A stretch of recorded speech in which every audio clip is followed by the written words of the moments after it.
the island. I played in a stream. That's what we did. When one of us died, we had to turn off our cameras and leave the chat. Okay, we can hear us now. It's exciting. We can hear us. All right. Well, then, shall we begin? Yes. Oh. All right. Okay. So let us begin then. Hold on. I'm just going to sort myself out here. Okay. So we'll do a little recap then. The characters have arrived in Uppsala after each receiving a letter from an Astrid Elstrom, who claims to have learned their names in a dream. What we'll do is I'll have you guys introduce yourself at the break or something, okay? The young heiress has recently awoken from a long coma that had afflicted her since her entire family was killed by a leak from an alchemical experiment at Hellstrom House. After agreeing to investigate what Astrid claims are the supernatural underpinnings of the deadly incident, the group made their way to the offices of Bertolt Gerhardt, the family lawyer, who presented them with the keys to Hellstrom House and a stern admonishment not to cause any injury to Astrid or her good name. At that moment, the group was attacked by two lumberjacks, seemingly under some enchantment that turned them into berserk warriors. Armed with axes, they slew one of the team, the captain, well beloved by everybody, before being stopped.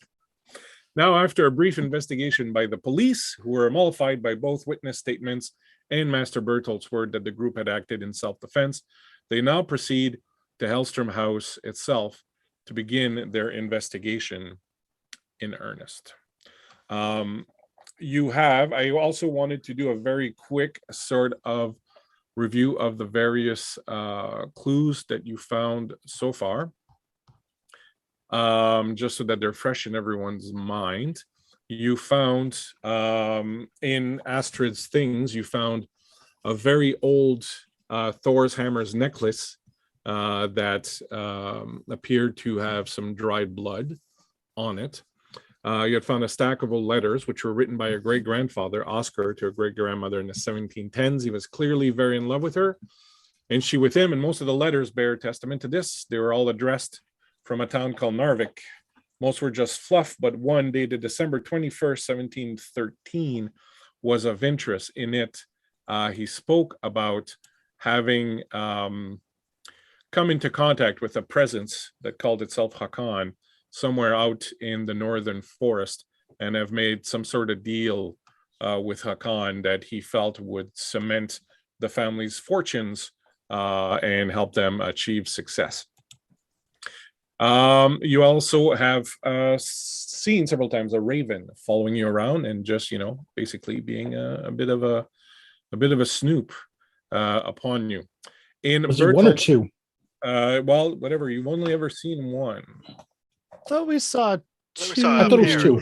There are two at When some we point. were Oh, looking at the oh yeah, I solarium. made a joke about the murder. That's right. In Gerhardt's place, you found a couple other things of interest. One was an old assessment that showed that from its inception, Hellstrom Lumber Industry had, of course, been paying damages to the families of injured or killed workers up in their lumber business up in the north.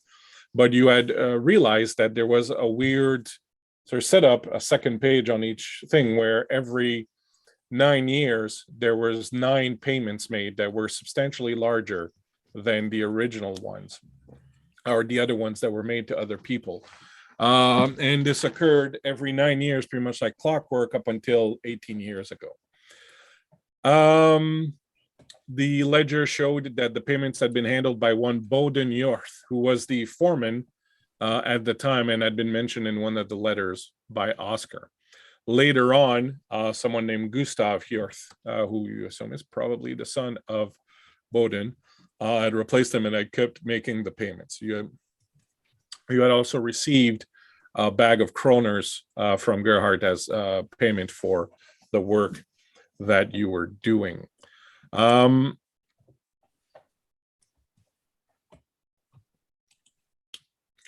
think that's what you had so far.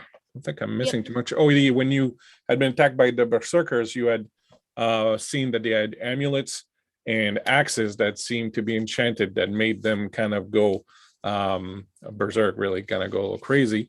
And they had, each of them had tattooed on their body and on the axes a very specific symbol that was a bunch of triangles sort of overlaid over one another. And someone off screen made a wonderful learning roll to know that this symbol is an ancient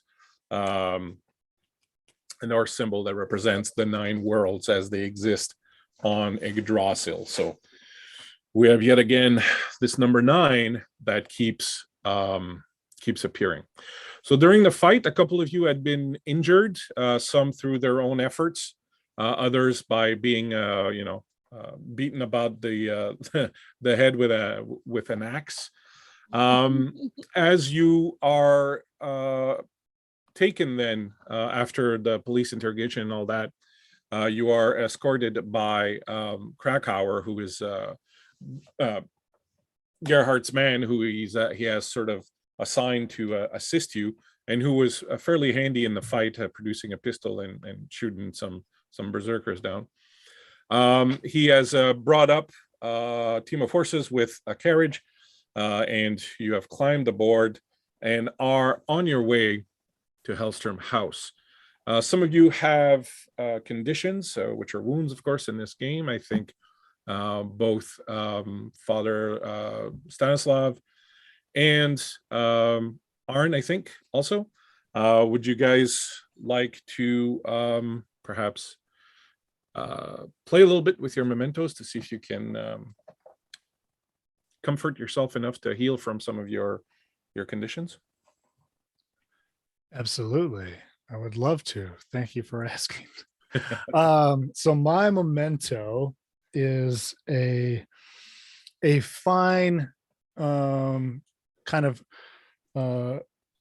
carved silver powder compact. That's obviously been in a lot of pockets. It's worn and it's got the highlights in certain areas as it sits or gets used. And of course I keep sleeping pills in there, not anything else untoward. Yeah. Untoward. Although, Sure. depending on what the sleeping pills are, I suppose it's just Valium. It's no big deal. No big deal. And I mean, this was the days of just do cocaine about it. that's true. That's true. It was the days where they cured addiction to cocaine with heroin. So it's a matter of perspective. The old days. The old days. The old days, not to say the good old days. Yes, absolutely. And Right. Father, Yeah, sorry. It's got one of those, like a compact does. It's got a button that opens the top, so you can flip it, and he probably does this even when he's not like using it for its mechanical purposes. But times when he's nervous, he probably sits and he'll like snap it open, close it, open, and just kind of do that and kind of rub it around, almost like a rosary of sorts. And think about that sweet time when he's gonna pop a sleeping pill later and go to bed and not wake up being ridden by a mare. So, which is always a bonus.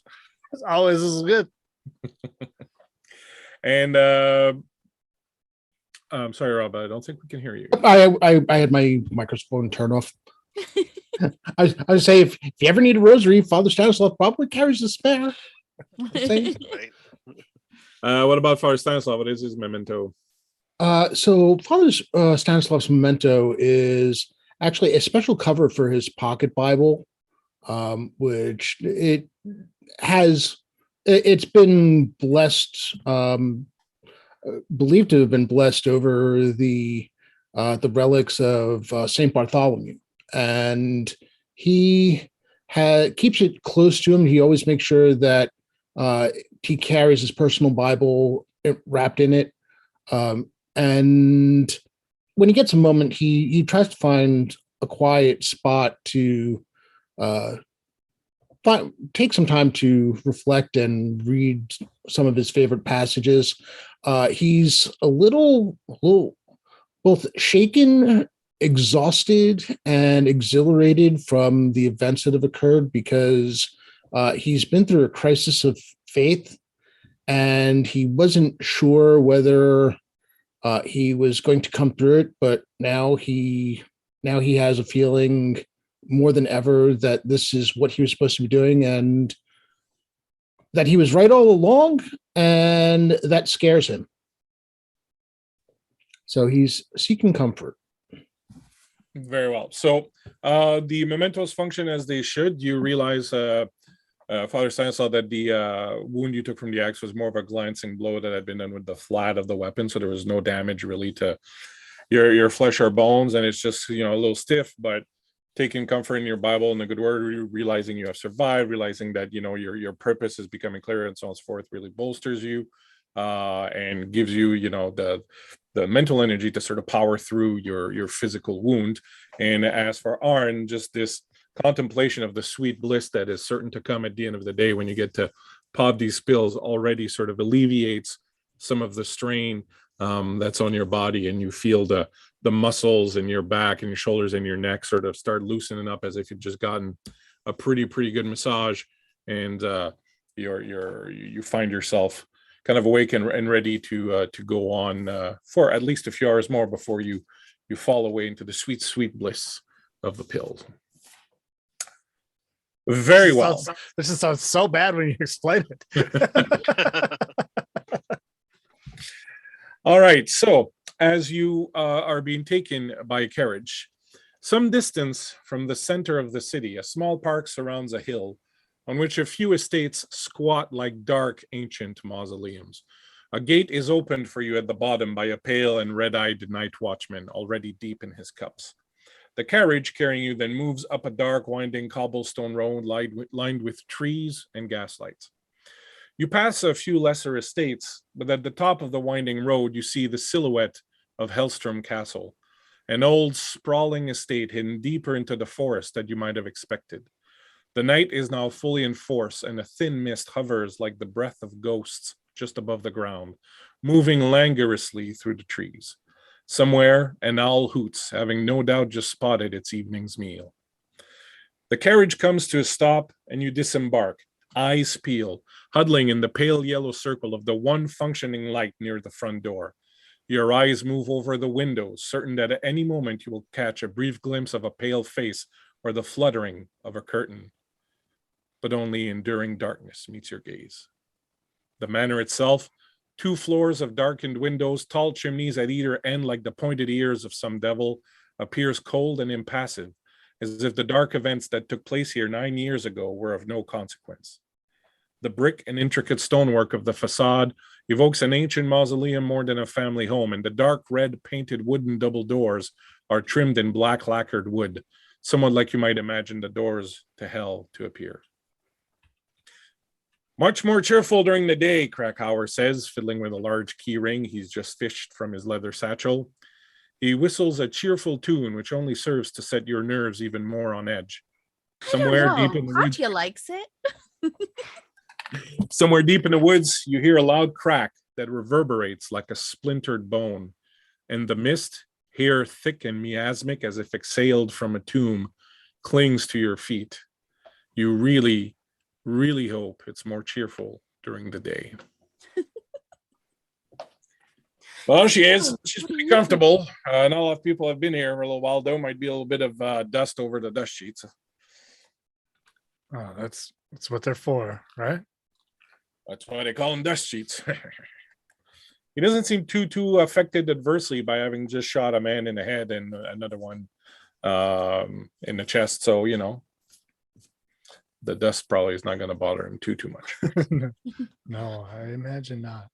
He unlocks the door, and you find yourself, and I will here, if you wish to take a gander at Albert, I will pop up a map of the first floor. Ooh, That's right. a floor plan. Nice. Imagine that. All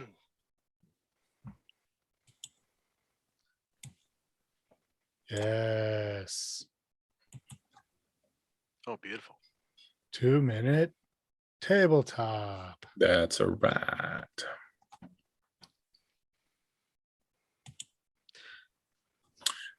All right. As you walk into the first sort of foyer area, the first thing you realize is that it's been a good 8 years for sure since no one has really set foot in here too much. But it's not too, there's not like a foot of dust on the floor or anything like that. The house itself is of an older style. You imagine that it's been in the family for quite a long time. But whoever lived here last had a pretty good eye for decorations, for interior decoration. And the place is, I don't know to what degree your characters would be up to date on, like, interior design fashions in Uppsala. But the things here 10 years ago were probably like pretty up to date. And so, don't appear to be, it's not like walking into like some ancient castle or anything like that.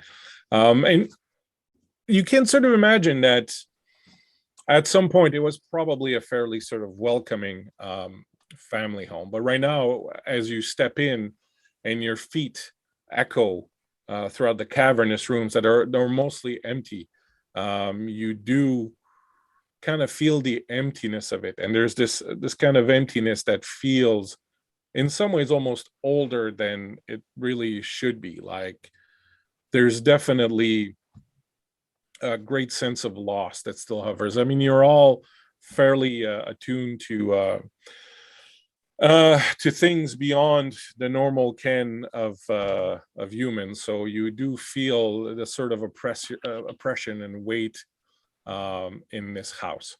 It's a little creepy, not gonna lie. It's a little creepy. Sally and I don't mind creep. She seems perfectly happy here. Krakauer will walk in and you'll say, I'm going to walk around and unlock the doors that we can unlock. As Bertolt said, you're free to go wherever you like. I'll get some fires started once I've unlocked all the doors. You'll find the bedrooms upstairs, as well as the office, and the dining rooms over there, the living rooms over there, and the kitchen is just down here. Make yourselves at home. You can probably pick some bedrooms for yourselves. And once I'm done with fires, opening the doors, I'll put the kettle on. Thank you, Mr. Krakauer. We appreciate your diligence in this. No, don't mention it. And with that, he takes off, whistling still his cheery tune, and sets about unlocking the doors and getting down to his business. What would you like to do?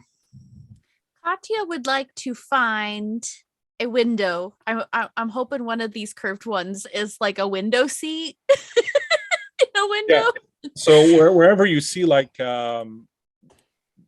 Yes, right there. those are all windows. So Okay. you when you walk into this hall, it is vast, completely empty. There's really nothing here. There's a fireplace here that Krakauer, you imagine, will be firing up soon enough. You have your two little knightly statues. There's an old chandelier hanging from the top, but it's got like little bits of like, those kind of dusty kind of spider webs kind of hanging off of it. And there's candles in it. It's not lamps. But the other lamps that you see around the house appear to be electric. So the house was, definitely not many houses in the city have electric lighting. Most of them are still operating on the gas. When you go into this other room, you find under a dust sheet an old piano that is beautiful, beautiful piece. I don't know if any of you are musicians, but if you are, you would be fairly impressed. This was something that was extremely costly, and really speaks to the sort of wealth that the family does have. You I've been told that Astrid stands to inherit quite a fortune, but it's hard to know exactly how much of a fortune that is. But in here, you start seeing some of the things that are here, some of the art, some of the like the piano, and you start realizing that there's, in fact, a lot of money involved in this. So you go and find yourself a seat next to a window.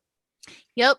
And she's just gonna kind of like curl up and like just crack the window a little bit so that there's a little bit of that night air coming in. She's just gonna sit there cross-legged and kind of start swaying and holding creepy Sally. She's gonna say her favorite nursery rhyme that has gotten her through these cold dark nights. Night raven, visits after dusk. Night raven, says to kill I must. Night raven, calling from the sky. Night raven, tell your father bye.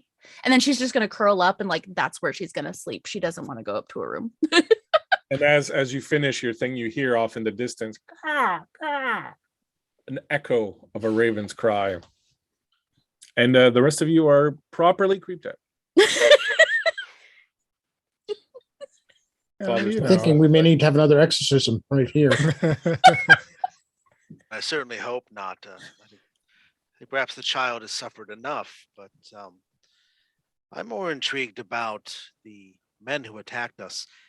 Inspector, did you happen to have any sort of idea? I say, looking to Arn, do you have any idea? Have you seen anything like that before? Any sort of investigations you have done in the past? I mean, no. Nope. I've seen my fair share of things of violence and anger with old and or makeshift weapons, but yeah, nothing quite like that. Nothing. Yeah, that was something else. I believe you mentioned to us that you had spent some time overseas in the area known as the United States. Whereabouts did you stay? New York? Really? I spent some time there as well. Hmm. I found myself staying in the lower Bowery district, but did you well, I suppose we could talk about dark tidings from New York another time. I am curious. You spoke before also that perhaps that you had,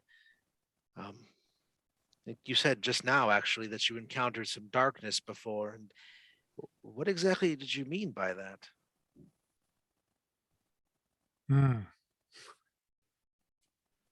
Wow.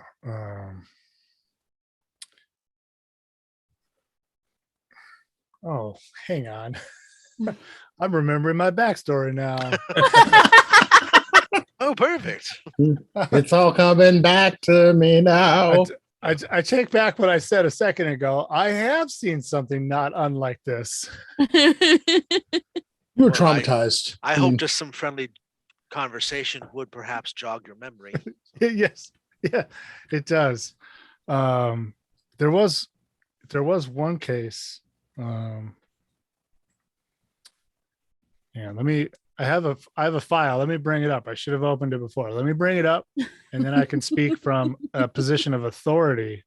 While you're while you're busy doing that, Krakauer comes back into the room and he brings with him a bottle of spirits and a bottle of wine and some glasses, and he goes, "These should tide you over until I can get the kettle going." And he, opens the two bottles and puts them over on the desk there, and puts the glasses around, and then exits again.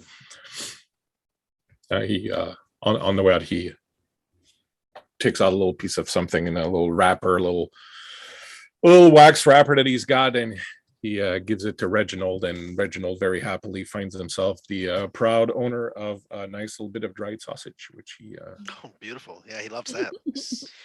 I will Elias will casually sit in one of the chairs in this living room area that we're in, and I'll look to Investigator Arn. And you said, I'm sorry, you said what did he just bring in? Some wine Liquor. and some spirits. So Wine. probably Nice. Yeah. vodka I'll pour and, some wine. a few glasses Katya scurries over, grabs a of glass, s- and then goes back to her window. of spirits and offer them around. Father? Yes, yes. Father Stanislav was kind of lost in thought. He had his eyes on Katya while he was listening in. The nursery rhyme kind of throwing him. He That's was this about vodka to will take help. off his overcoat and put it over Katya so she could have something warm to sleep under. Of course, that's the point where she got up, bolted, scurried off, came back. She'll pull it back And- over her and curl up under it while drinking her spirits. And he turns around. Yes. I think a drink would do me some good. I'll hand him a glass of vodka. Vodka. It's the good stuff. The wine and the vodka are both like top notch. A little dusty bottle, but That's so you know it's good. I'll It's not Krakow vodka, but it'll do. Katya pours just a little bit out on the windowsill for her raven friend. you notice as you're sitting there off in the trees, you see like their shape squatting in one of the trees nearby, just kind of keeping an eye on the house. The two of So them. while this is going on, the other thing Father Stanislav is doing is he's considering what room he may want to bless as in order to protect ourselves. Looking for how many points of ingress and egress there are for something trying to get in, whether doing it here or another room, because I only think this place is too large for him to encircle it. The entire Right. house, yes, but one of the rooms would be fine. This room has doors, here and here, and windows, sort of around. Would Krakauer have pointed out that was one of the doors that they're unable to get into? The one down here, Yeah. well, you didn't see him unlock it. Okay. And he's come in after bringing the drinks. He's come in at some point and gotten a little fire going in that one, and he left, and he didn't go and unlock this one. You hear him putzing about the rest of the house. She's gonna look around and she's gonna pull out her lock picking tools and just go and try and have a go at the door. Very well, go for it. You will give me a to-do. I do believe lock picking is a And think it's stealth precision. stealth and precision, and lockpicks give you a bonus. They give you a Yes. +1 bonus. She certainly is spirited, isn't she? What's really Cool, creepy cool, is cool. she holds the doll, and the doll holds the lockpick. Yeah, right. It's even creepier Right. when the Let's doll roll my starts turning 9 the lock. dice. You hear footsteps upstairs as Krakauer is moving around, probably lighting fires in the different rooms. That's 4 successes. Wow. That's pretty awesome. Not only you unlock this one, but you automatically unlock every other door in this house. Nice. Click, You click, hear click, the click, master click, Around key. the house as they all unlock. I think I would need a refill on the vodka. Breeze is trembling a little bit. You open the door and reveal a completely empty room. There is absolutely nothing. The shutters are closed. I like this room. furniture. As you walk in and take a look, it's clear there was furniture here. There are scuff marks in certain places on the floor. The walls have places where paintings or whatever portraits used to hang. The walls are discolored a little bit around that, and so on and so forth. And there's lighting in the wall, but the lights don't turn on, and the room is completely empty.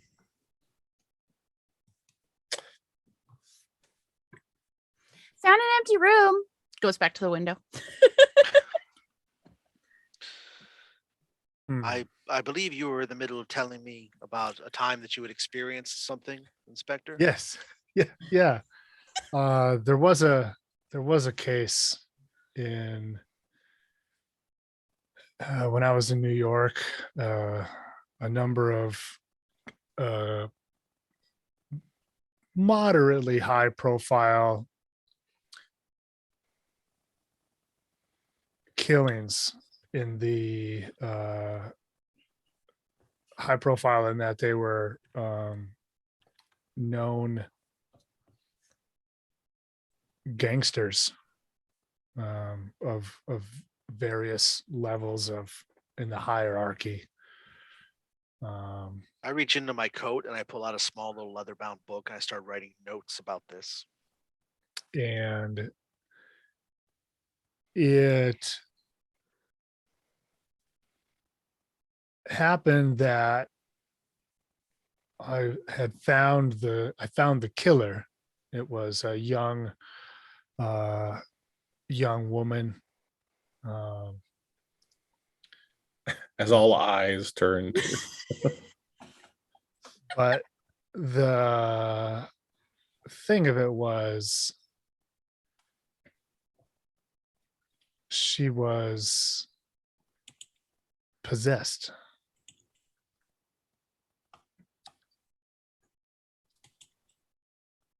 I had been able to, there were a number of things that didn't quite add up. Why would this woman, she was just like a baker's daughter. She was probably, she was probably somebody better than that. Not that being a baker's daughter isn't a bad thing, but because of the other things in this story. But she was like not involved with the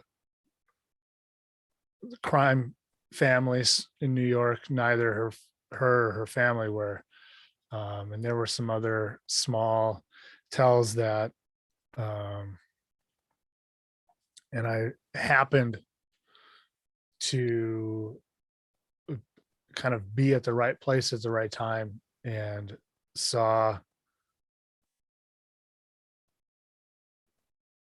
I guess a ghost, a spirit of some kind, perhaps a Vaesen in America. Although they would probably say it Vaesen. I don't know. Americans are weird. You'll notice that when you And- say that, I stop writing and my hand is actually shaking a bit and I put my other hand over to stop it. Mhm. Claudia starts mumbling about the Night Raven again. outside. Oh, the Stanislav downs the glass of vodka he was drinking. I'll pour him another one. I'm not a violent man. I believe that oftentimes even the worst among us can be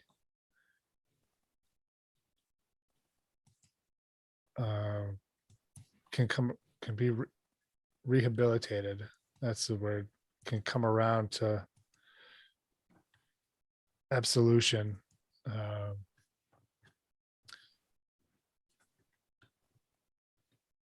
There was an altercation. It might have been the girl. It might have been the spirit. But she was killed. I think I could talk to her for you. Oh, you have. Oh, that one. Okay. Yeah. Oh, yeah. Okay. After the young lady's death, she became something else that I deal with. It were a thing. Her family, of course, did not approve that of the bureau of the department. I don't know, of the findings in this case.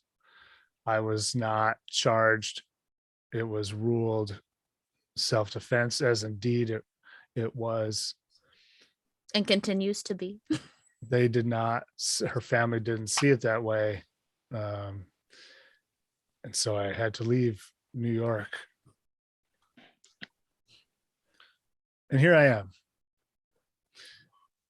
So yes, I've seen instances of those who act in ways counter to their being. This felt different. This, I don't know for sure, but this did not seem like what I have experienced before. You saw a little bit with my case.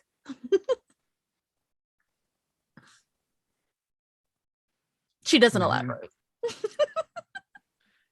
And you freed that girl then.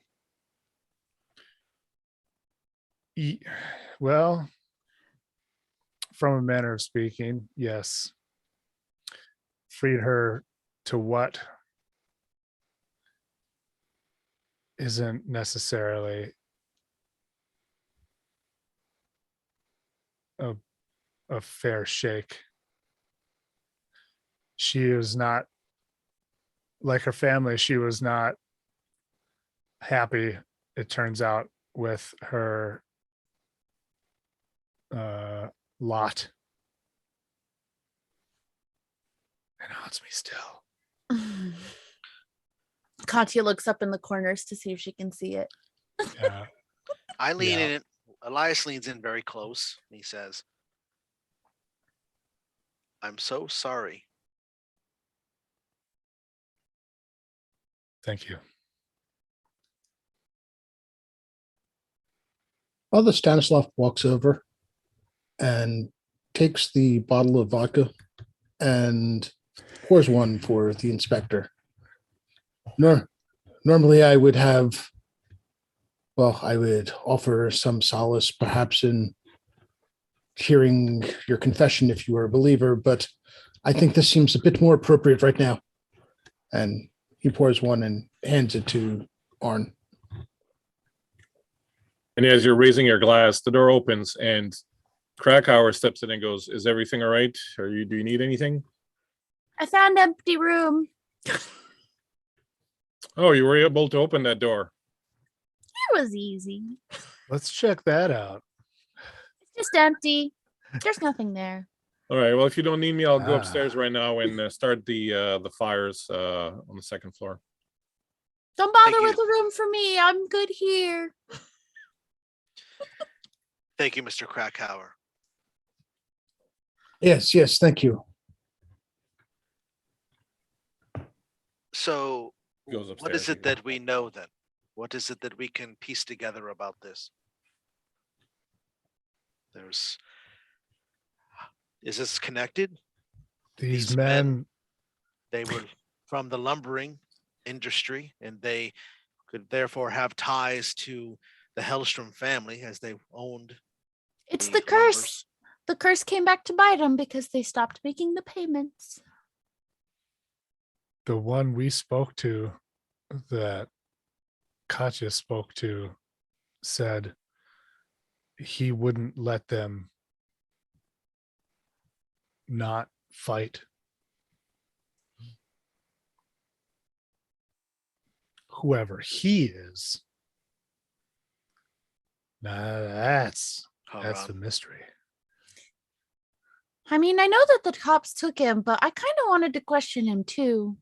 I don't think they'll let me though. Well, when the cops had found him, like after you broke the necklace, he kind of became catatonic and he wasn't saying much, and he just kept rambling about the 9 worlds and his baleful eyes and things that just totally didn't make sense. He was definitely not.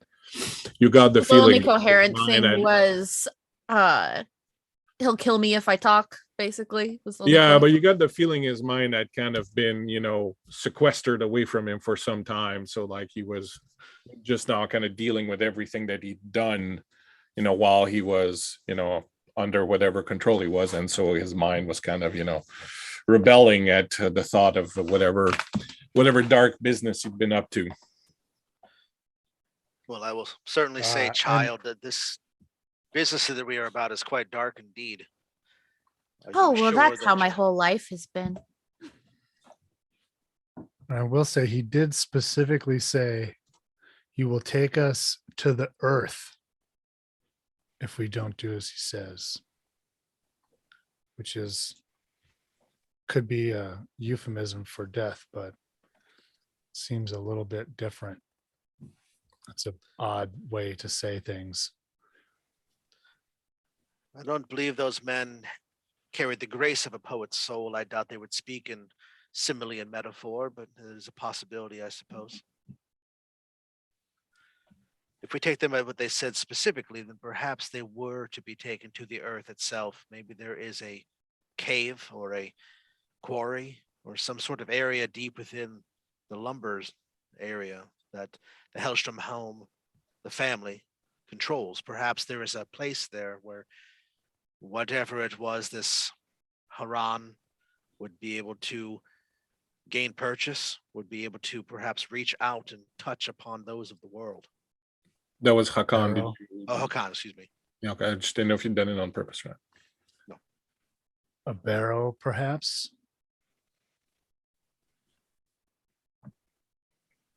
As you ponder this, you hear the steps of Krakauer coming back, and he leans back in the door and says, I've started the fires upstairs. I thought you might like to know that Mr. Elstrom kept his office upstairs, and there are still several things left in it. Katya gets excited and jumps up. Mm. Perhaps it would be best if I take a look, young Katya. I have trouble sleeping in a place that I'm not familiar with anyway. I might perhaps find myself calmed by the books and the ledgers there. I would join you, Elias. Well, I was told specifically to look for things on the curse in there. So I think I should go too. All right. So you head upstairs, going up by the stairs here in the back. As Krakauer has gone in the kitchen, you hear him puttering around. As you climb up the stairs, you find yourselves in hell. No, you find yourselves arriving. Wow. Level 2 of Doom. What? Yeah, that escalated quickly. That's right. Sid Reginald stayed downstairs for now That's fine. by the fireplace, just warming his old bones. So upstairs, as you come in, you can now start to feel some heat crawling through the house. Up until now, you still had your jackets on and your mittens and your hats, as it was really, really kind of cold in here. But now that Krakauer has gone and lit all the fireplaces, you start feeling some of the heat. And as with any old house, when the heat starts moving through it, you start hearing pop, pang, ding, like random noises throughout the house as the house starts to react to the heat having been so cold for so long. So when you come up here, Krakauer has left these doors open, and you can see they lead to various bedrooms that you may choose to investigate and or choose later. And there is a door through here that leads to an office, and there's a water room there. There's some storage here that doesn't appear to have too much. There are steamer trunks, things of that nature that are packed with old clothes, the things from the family that never got moved out of here. And you would certainly, Arn, and perhaps even your character, Kevin, would sort of, to you, would feel like, you don't really understand why some of this stuff wasn't taken out or sold, or, because it looks like they were being packed to be moved. but then it looks like everything was kind of just abandoned there. And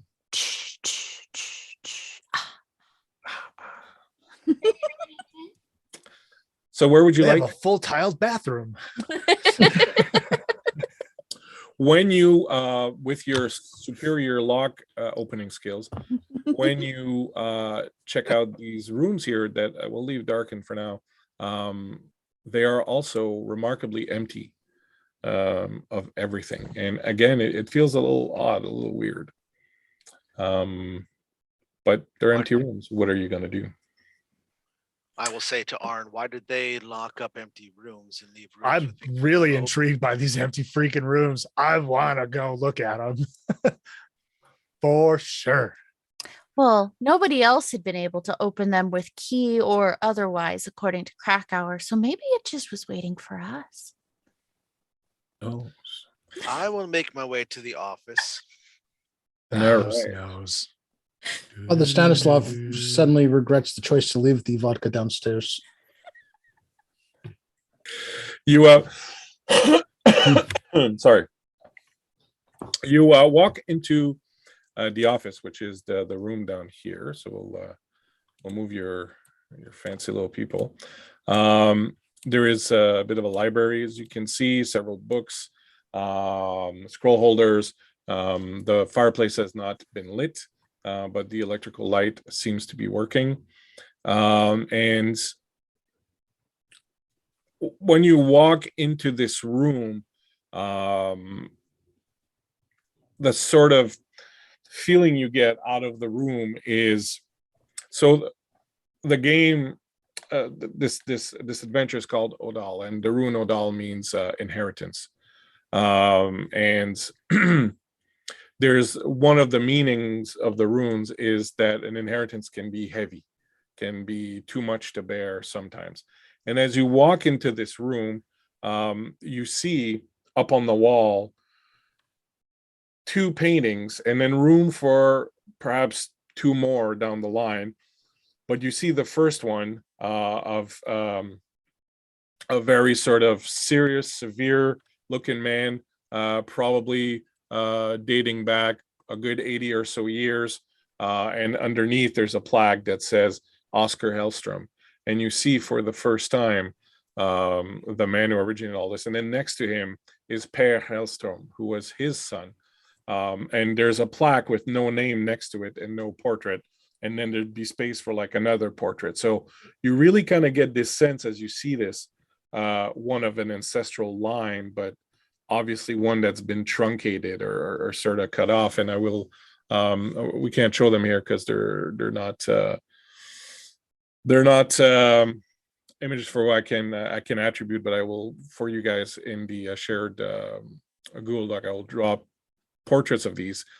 And the thing that you notice as you study these portraits is that Oscar looks very kind of happy, content, proud, but there's something in the eyes that, like, you know, there's like a little sort of glint of you know, you get the feeling that he was under stress, that there was something sort of hanging over him.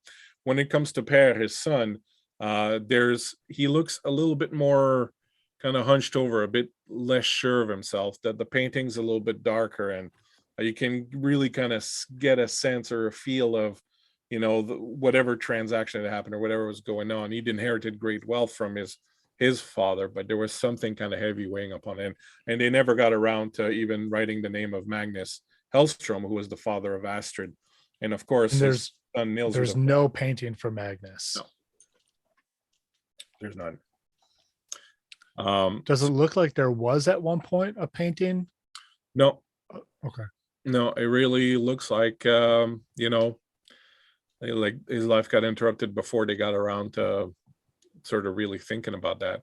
And it's clear there was room for, you know, he had a son, Nils, also, right, the eldest of the family. So there was like room for one more. And, you know, they could have gone all around the room if they'd wanted to eventually, but you really get this sense of this sort of inherited weight, but also this sort of truncated ancestry, this sort of truncated line. So if you the start, head, where's the crown? If you want to do investigation rolls to see what you can find in this room as you start putzing about, so I would say that pick one of you to do an investigation, and you can Can get. I also do an observation with my crystal ball since that's looking for clues? Yep, you can. So then decide who you're helping. The other two can help either of these two, and whoever you help will get a +1 for you. So decide amongst yourselves how you sort of want to approach this, and I will update whilst you do I that. Well, I would. believe I would. Arn has the best investigation, so I will assist him. Oh, I was gonna assist you, but That's fine too. My investigation is Yeah. a 2. My logic is a 4, so I'd be rolling 6 for that. I do have the I rolled. bookworm I rolled talent the that last gives me time. a You stream of you take the learning, helm but- on this one. Okay, that's fine. Yeah, I will I'll gladly. assist. I'll assist you on this one. Okay. That gives me a 1 die. Is that what that gives me, Christian? Yeah, one you get per the +1. person. Yeah, exactly. The two investigators look through the papers. That's it. And as he's getting ready to kind of assist me, we start looking, maybe perhaps just him, or maybe the father. I'm not sure who's watching me very closely. We'll notice I pull out that small little vial that I had before, and then I stop it and put it back. I take a moment to steady myself, and then I start looking around. Okay, that's going to be 2 successes. Those success. All right. And as for you, Katya, what do we have going? I assume the father is going to be like, all right, I guess I can help her. As disdainful as you might be of it. If I stare long enough into the crystal ball, I'm inevitably going to see the face of Jesus. This has to be good, right? She That's shakes her 3 signs point to no. successes. I'm rolling great Wow. tonight. Awesome, beautiful, beautiful. We'll take it. All right. So as you're searching around the office, coming up with a lot of business papers and things of that sort. So you had 2 success. Elias. Sorry, I keep, for some odd reason, I keep thinking Reginald. I'm not. No, that's the. Oh, that's all right. No, that's my dog. My All puppy right. downstairs. So you start searching. You and Arn are searching around the desk, opening the drawers, sort of looking at what's around. You find in one of the drawers a bunch of letters, a bunch of papers that you go through quickly, and out of all of them, there's one that sort of stands out a little bit, and it reads thusly. It is a letter from Berthold to Magnus. It is dated some 10 years ago. Dear Magnus, once again, I'm writing about your grandfather's property in Westeros. I've not been able to find anyone interested in purchasing it or the land. A few prospective buyers did go out to see it, but all returned with stories told them by the locals about hauntings, goblins, and other such nonsense. It appears the old man living in the house is not much help either. I know you've been eager to divest yourself from the house, but at this point, I might suggest simply letting the deed return to the village and being done with it. There is the matter of the family crypt, and while I know it's not been in use since your grandfather, it may still hold some value for you as a piece of ancestral history. Still, my suggestion is to simply forget it. I'll await a response before proceeding further. Please give my best to your lovely wife and, of course, my darling Astrid. Regards, Bertolt. And as you have pulled out these papers and these various letters from the desk, you find something else in there. There is a something that's wrapped in oilcloth. Looks to be about, maybe like this big, this thick around, and it's kind of sitting under the far end of the drawer under all these papers. I'll very slowly, cautiously, carefully pull it out.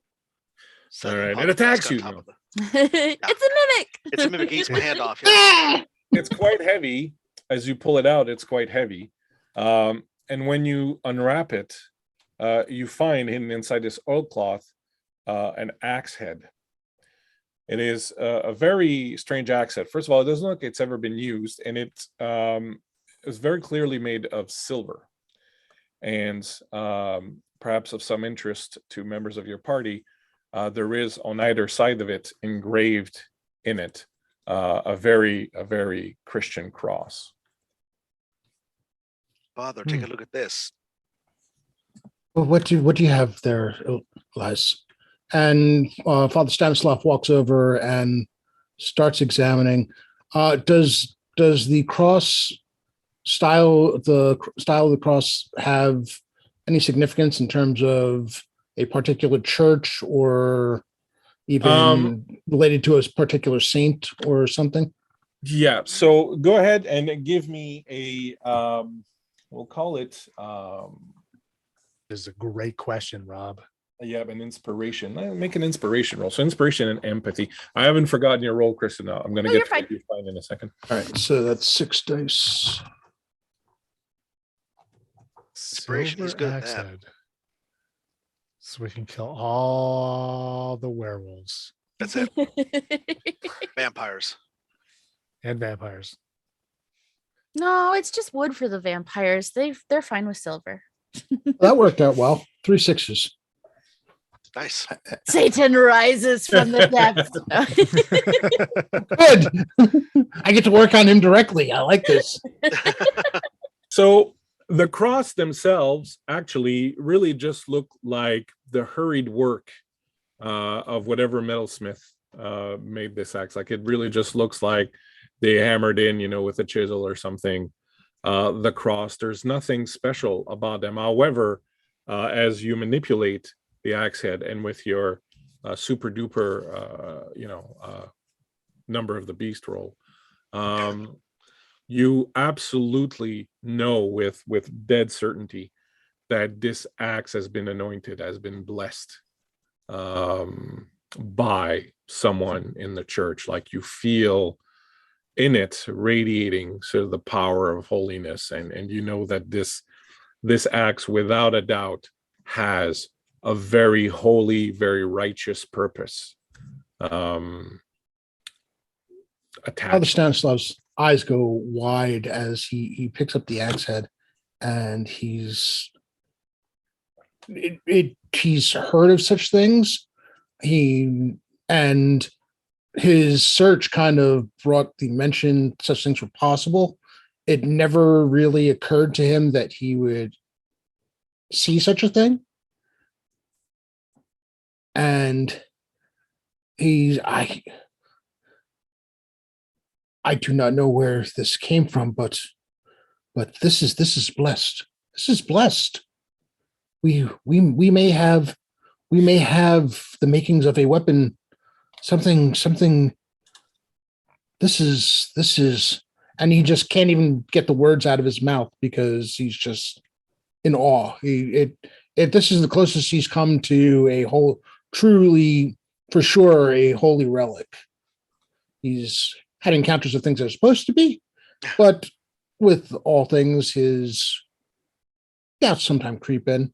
But this, he knows just implicitly that this is something special. I have a question. Go ahead. This axe, what kind of axe is it? From the function of being an axe. It is, well, let's see. It is not like, it doesn't look like any axe you've seen before. Okay. Why don't you go ahead and give me a learning roll. Learning plus logic. Like it when I have to make such rolls. I get so many dice. Yeah. I feel like I'm playing Shadowrun. And dice pool has just been bubbled. Guys, Yeah. boo. I need to remember for next session to get the rest of my 6-sided dice. And Yes, I've got 20 sitting in front of me, so I'm ready. The rest of your excited dice. I think I've probably got about 25 in front of me just in this Nice. palette. Nice. Yeah, I have out my Blades in the Dark set. trying to see if I have any more close by. have to Oh have another. yeah, baby. I would like to keep on the tradition and have rolled 3 6s on 7 dice.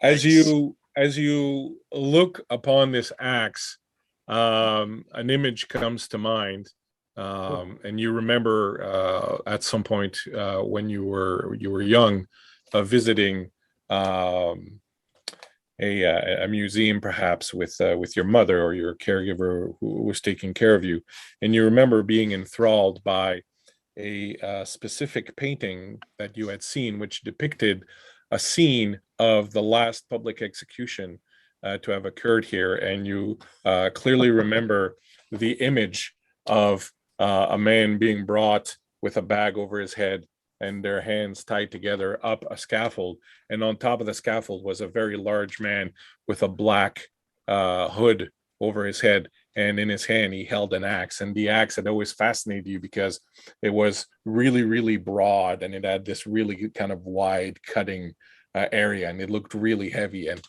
it's not quite this big, but this is what it looks like. It really feels to you like this was made on spec.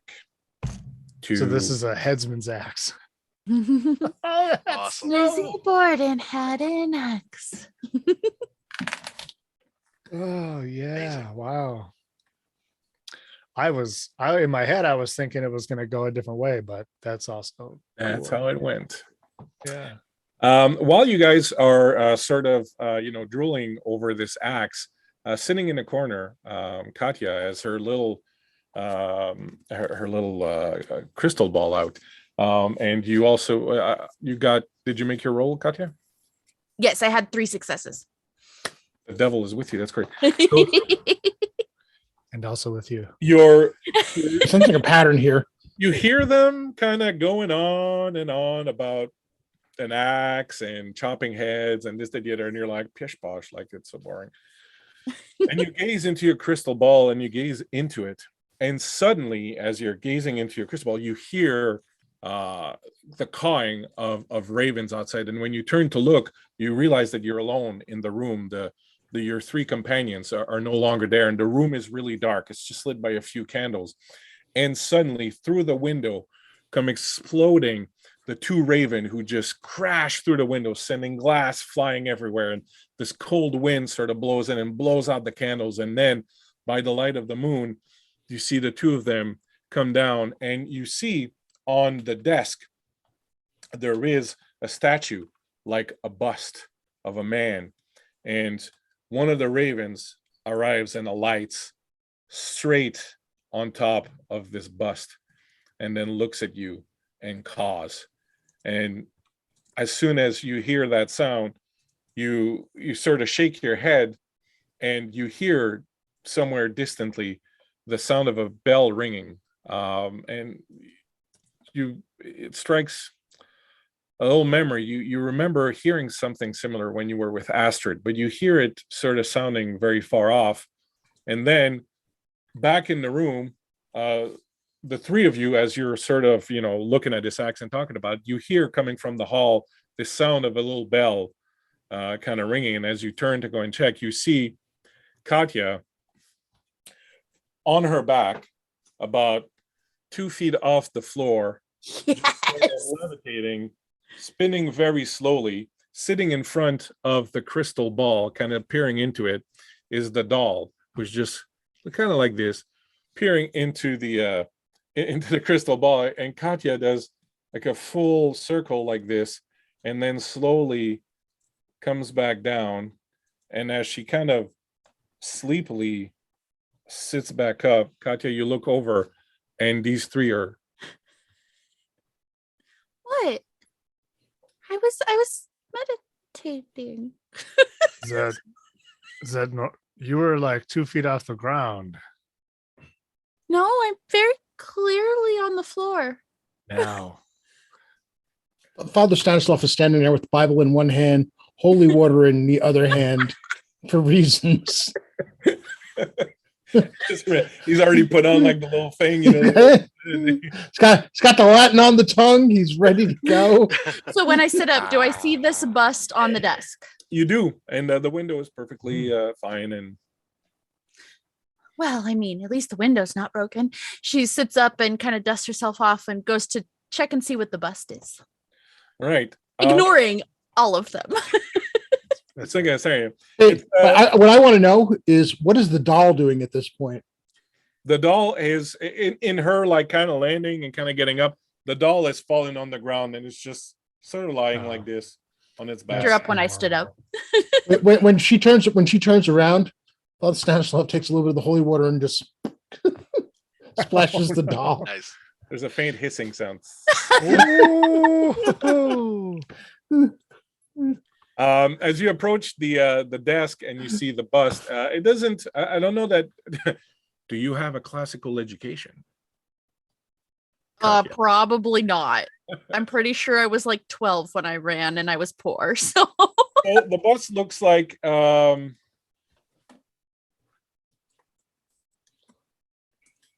old man, probably wearing some sort of robe or something, but not a lot of hair on top of his head. she'll turn to Arn and then be like, "Oh wait, there's a writer in here," and she'll turn and look at Elias. This Elias. guest, do you know who this man is? One guess, Elias.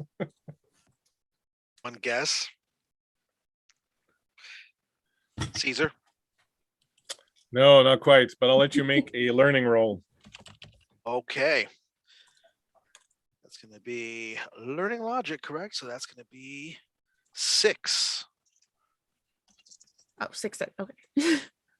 I rolled 6 successes. That's be what I awesome. thought. No, that's going to be just one success. All right. And I totally apologize. I totally messed up. It was Caesar. No. No, it's no, it's not. But it's not a bust of a man. It's a bust of a woman. Oh, that's Oh. that's very different. Yeah. Yeah. Sorry, The bust. I'm like, am I? But you. Sorry. What did you roll? just one. This one. That's 1-6. fine enough. It is, in fact, a bust of Pallas, the goddess of knowledge. Come on, the raven. The raven who sits atop the bust of Pallas above his chamber. Never. Okay, never mind. I got it. You yeah, so you're aware of an American writer named Edgar Allan Poe who wrote a very creepy story, or poem rather, about I met him in his a troubles. raven who comes at night and crashes through the window and sits above a bust of Pallas and basically brings fear because the We speaker hear said- a what? Nevermore from outside. No, I'm Never mind. All right, so there you go. That's what you get for being a literature. So many heresies, so little time. That's right. is there anything in here that looks locked? Well, so as you pick up Not anymore. as you pick up the bust of Pallas to show Elias, something falls out of it. Ooh, A secret key. I look. There is in fact a key on the ground. Well, that's no fun. What is it to? What does it look like? It's for like a door key or something Looks like smaller? it looks like an old school key, and someone might surmise that it's a safe key to a safe. Is there a safe in the room? Oh, where do you look? Behind Under the rug. painting. Behind the painting, exactly. You go Let's over, try- move, yeah. move the paintings. There's nothing on the wall behind them. I look under the rug. You roll up the rug. You don't see anything, and while you're down there, you see Sally. I picked her up. And as you pick her up, you realize that one of the boards on the ground is a little kind of offset from from the others, one of the boards of the floor, right where she was lying down. Allie found it. She moves the board. All right. Do you have a crowbar? Does anybody have a crowbar? I'm kidding. It's just because I Oh. told you. You find a nice big letter opener on the desk, and you can use it to pry the board. And when you do, you I'll realize help there's with like a my whole. knife that I tried to dispatch that Viking guy with. All right. Also makes for a makeshift dagger. Yeah, that's right. So you manage to pry it open. You see like a good portion, like there's like 6 pieces of the floor there kind of attached together in one thing. And they lift up, and underneath, buried underneath, there is an old-fashioned safe, but you know, the kind you need dynamite to open if you don't have the key, kind of thing. Well, we have the key. Right. So First, you the unlock. bust of Palace on the desk, and now something buried beneath the floorboards. This does remind me of a troubled young man I met in New York once. That's right. You know, you There's a beg, heart borrow, in here. yeah, beg, borrow. Yeah. I've learned one thing from this whole misadventure. I have no desire to travel to New York. It's Um, yeah. so you open the safe. Yes.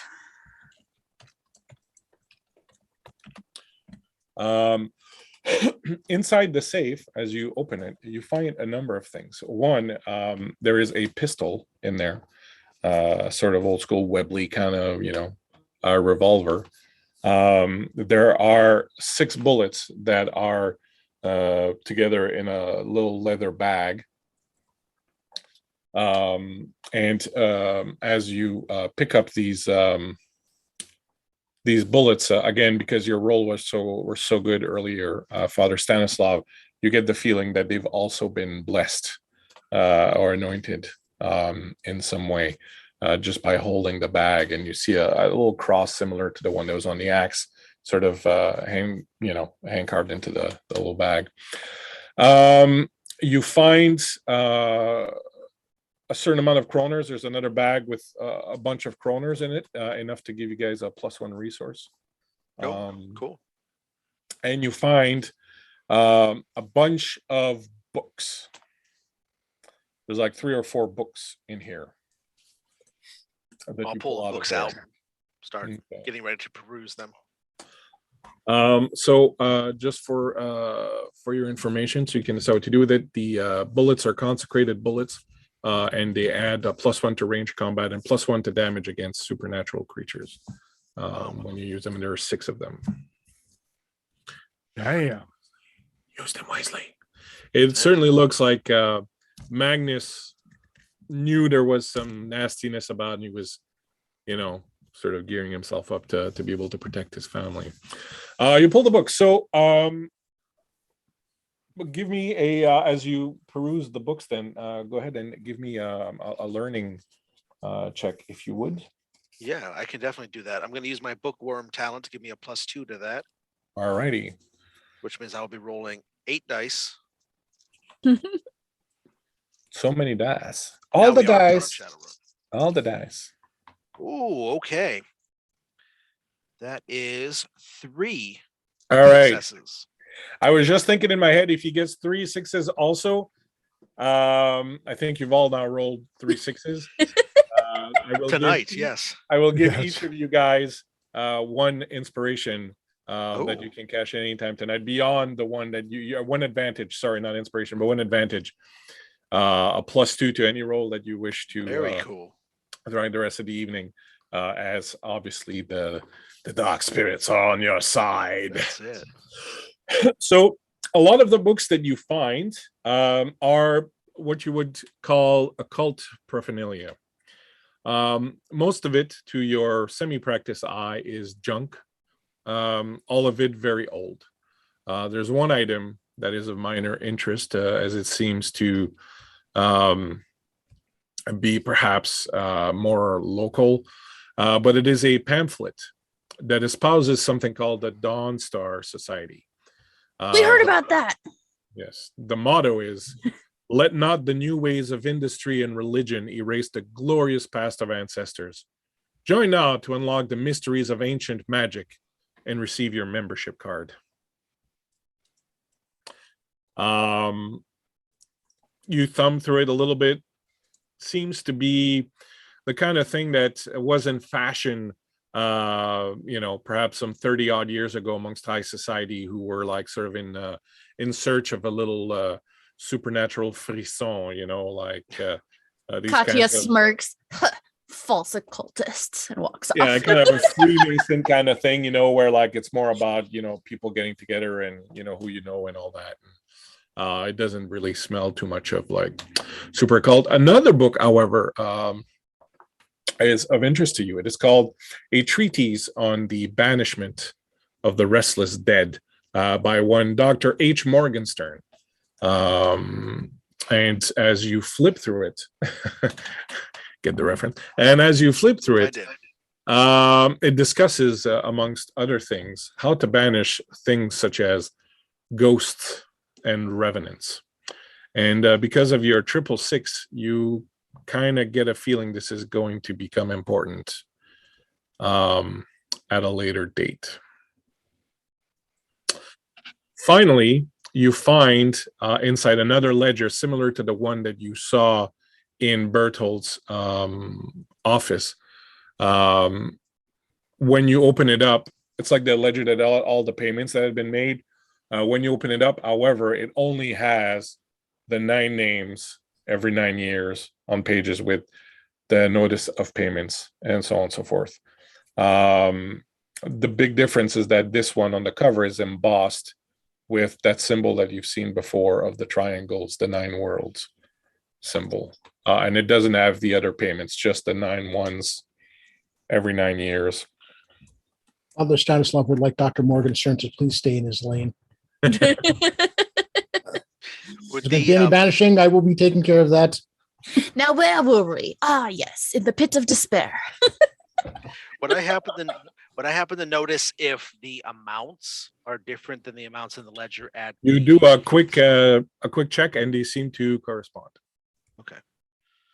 Just making sure this wasn't like a secondary other thing going on. No, you get the feeling it all matches up. You get the feeling this was just Their records, house book that they were keeping to sort of know, whereas the other one was kind of the official the official book. So as you go through all this this paperwork and all these things, one thing seems to become clear to you, that perhaps an interesting point of investigation would be the village of Westeros, where Oscar had his childhood home. And that's where you will be heading right after we take a short break to sort of hit the john and get ourselves a little bit of liquid. I would like, before we do go on break, we'll do it when we come back. We'll introduce the players when we come back. Sure, So take a short break. Thank you very much. Hope you guys will stick with us and come back after for more dark. Take a short rest and come back with spell slots. That's right. Oh, yes, exactly. Perfect. All right, see you in a bit. Thanks, everybody.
just to mess with people, we should just change where everyone is. The real horror is Welcome that. back. Welcome back. Do we have sound? Do we have image? Do we have Yeah. symbol vision? We have the Ooh, I thing. hope not. We have all the things. Holy crap! Yes, we have holy crap, and it's Father Stanislav after Thank seeing you, Father. after seeing Katya. Katya giggle scared the crap. That just makes my day. That's how we roll here. So after having made all these discoveries and sort of pondered them, you each sort of retire to your room. You wanted to, yes, Chad, I see your hand, but Kevin had asked to do something with Elias first. Do you want to do that now, Elias, or? He can go I was first. just if going he's to got say we were going to introduce ourselves. Oh yes, Oh, yeah. absolutely. Yes, we were. I totally Yes. forget. So please, let Let's us do that. take a moment here to introduce our wonderful players. We will start with Kristen, because we are gentlemen after all, and this is her house. Hi, I'm Kristen, Darcerilish all over the interwebs. I run things for the most part on the channel in this madhouse, but we do have actually some more other people DMing stuff coming up, and I'm super excited for that. I'm playing Katya. Katya's creepy. Chad. Hello, it's me, Chad. Real CMG on Twitter, North Shore DM right here on Twitch. I am commonly found at the Superior Adventurers Guild Twitch channel and Discord, although I'm in this Discord. I'm in, I don't want to talk how many Discords I'm in. I play games, I know, write right? games, I run games. I'm excited to be here and playing with these fine folks, and also to be here with you, viewers, with you. Rob. So yeah, I'm Rob, Phantom NJ on Twitch, Phantom NJ _ D&D on Twitter. I would love to talk about all the Discords I'm in, but we do not have that kind of time. Nope. You can find me here every Monday through the month of May. And you can also find me on my own after we get through May. You can find me most weeks on my own channel on Monday nights at right around this time, talking about TTRPGs and whatever. I'm a frequent contributor to Lore Masters Arcanum on Blue Box RPG on Wednesdays. I will probably be there on Wednesday night at 5:45 Central Time, 6:45 Eastern. So yeah, come join us. And I'm hoping that you're all having as good a time watching this as we are playing it, because this is a lot of fun. Cool. Yes. And last but not least, Kevin. Hi, I'm Kevin. I'm found at Kevran Games on all the different socials. And in addition to playing Elias Johansson, the haunted writer, and his pet dog, Reginald, I am why am I saying co? I am the host of the Game Night Heroes podcast, and I tell cool stories there too, where I GM a bunch of cool players, which have included Kristen and Rob and this team here. Awesome stuff, and just glad to be here and enjoying this awesomeness. And yes, I will agree with my esteemed colleagues that the Discords are indeed a snowball rolling down a hill. You just get into so many of them, and before you know it, you are just entrapped. And yeah, but it's good stuff. It's good to make those connections with everybody. All the Discord. Discord. All And the Discords. I am your GM, Christian. I'm at the Bleak season on the Bird app, also on YouTube, where I have a very moribund channel where I discussed, while I had some time, some of my game creations for my own group, so on and so forth. I bounce around playing here and there, and I have the absolute honor of GMing rather, these fine folks here in this game of Vaesen, which is turning out to be very lovely indeed. So thank you for joining us, and I guess we can proceed. Kevin, you wanted to do something with Elias before. Yeah, sure. That night, after we all get done looking around, investigating the Hellstrom house, Elias is going to go into the bedroom that has been assigned to be his, and he goes in, he loosens his tie, and he sits on the edge of the bed. And Reginald, his schnauzer, comes in, walks around the room in a cursory glance, making sure everything is safe before sitting down at his feet. And the two of them just sit there, stare at each other for a very, very long time. Much longer into the night, past when people should be asleep. After about an hour and a half to 2 hours, he pulls a small vial out from inside of his coat and he sniffs it again. And when he goes to put it back, he actually starts to drowse for a moment. And he actually drops the vial and it falls and it smashes on the floor. Oh, And he looks to it and he looks to Reginald, and the dog understands that that might be a bad thing that just happened. Does the dog just go to town on the stuff? Oh, no. Well trained. No. And Elias sits waiting for the morning and hoping that he does not fall asleep. It's creepy enough that I think you managed not to fall asleep. Unless you really want to. cocaine's gone. Why is the cocaine gone? Yeah. But why did you do it? Okay. Kristen, what does Katya do once everyone sort of retires? Katya goes back downstairs to her window seat and cracks open the window just a little bit more. And she wants to use her talent of medium and consult future events. Right. Oh boy. Oh boy. Let Go me ahead. look this up again to remember how it goes. Yeah. Should I? Yes. Should I? So I use switch hats? observation. I'll Ooh, switch nice. hats for this one. There. Love it. So since I can't predict necessarily my own future, I want to try and see Arn's future for the next couple days.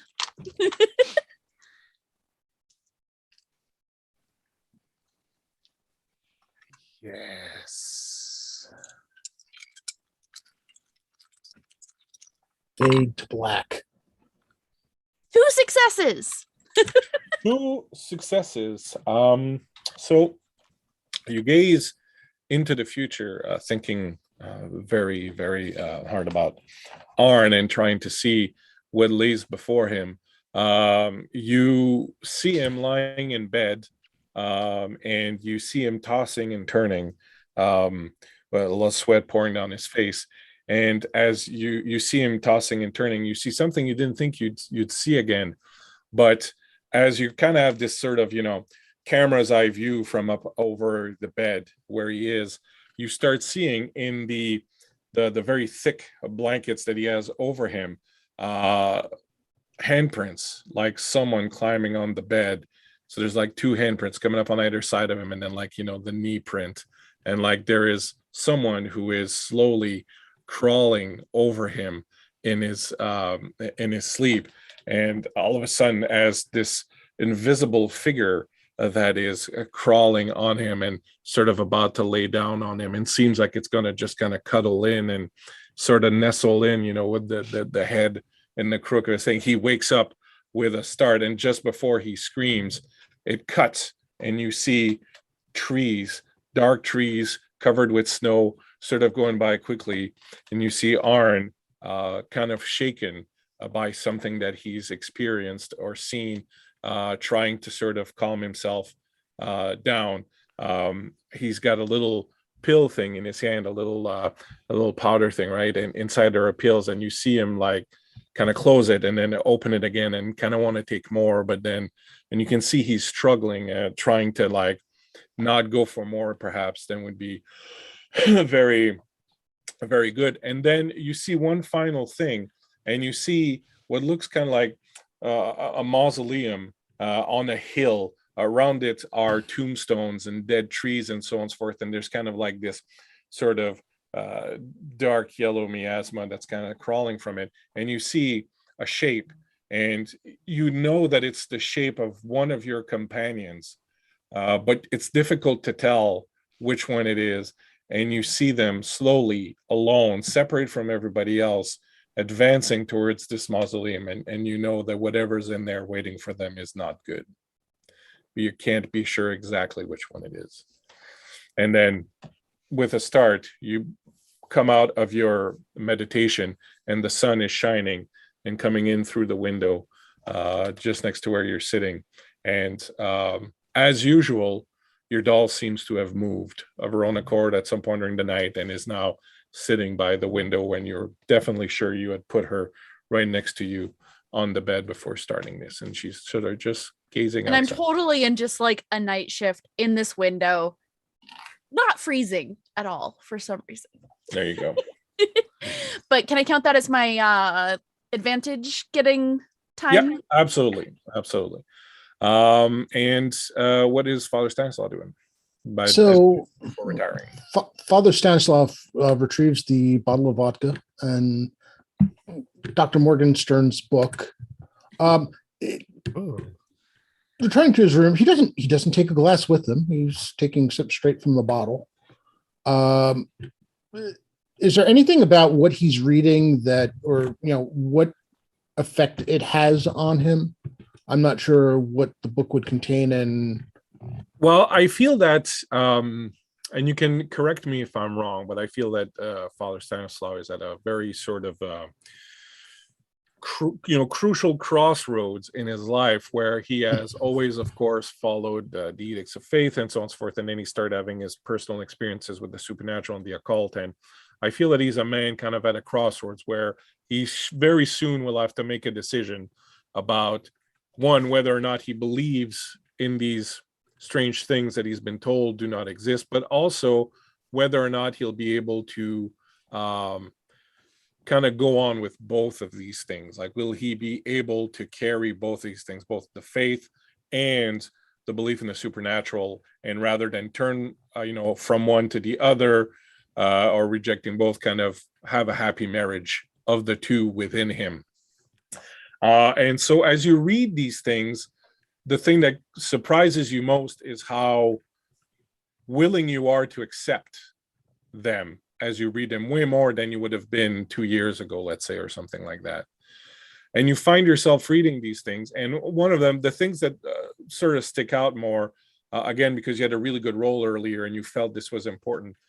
There's a treatise on ghosts, and it talks about how ghosts are often spirits that have something that they've not been able to accomplish. And the only way to put them to rest is to help them accomplish whatever task that they had set before themselves.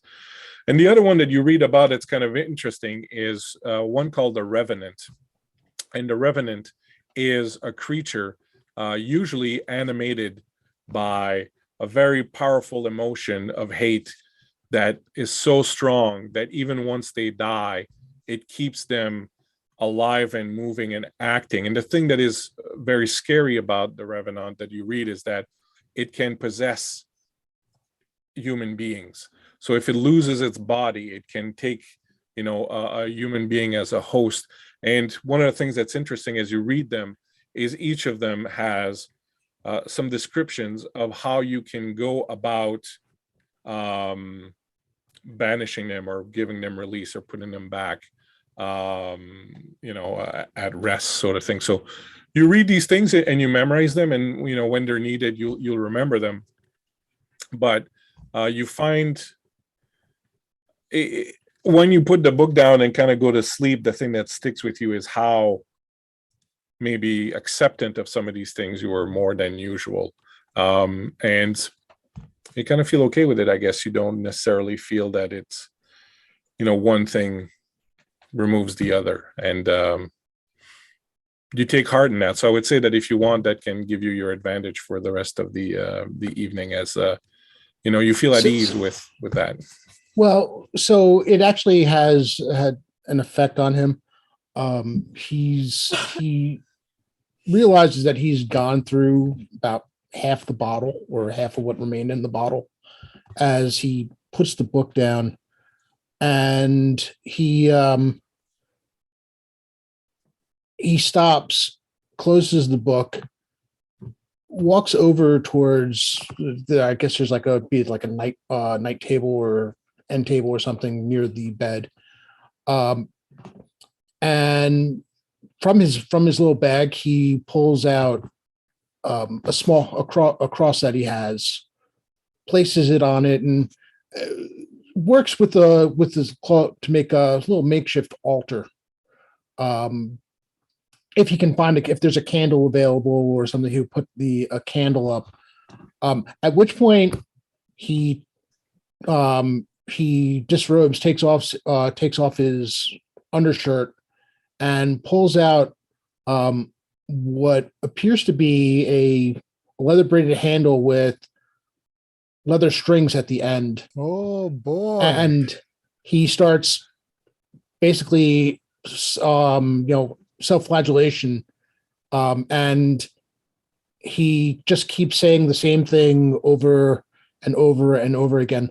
Pater dimitelis, basically, forgive them, Father. And it's not clear who he's talking about. And he goes through this for about an hour before finally stopping. Wow. All right. Like a rated R Scooby Doo. Yeah. And speaking of a rating, It was crack hour all along. That's it, right? Arn, Let's see who you really are. when do you before you retire or throughout the night, what do you do? Yeah, I think Arn maybe makes a pot of tea and just kind of sits and drinks some tea and in a very stereotypical, somebody would say stereotypical, like investigator way, just kind of runs through the things that we've done, like all of these kind of disparate clues that we found, and just kind of go over things and like in his mind he's going through like the threads he's pretty sure like connect, and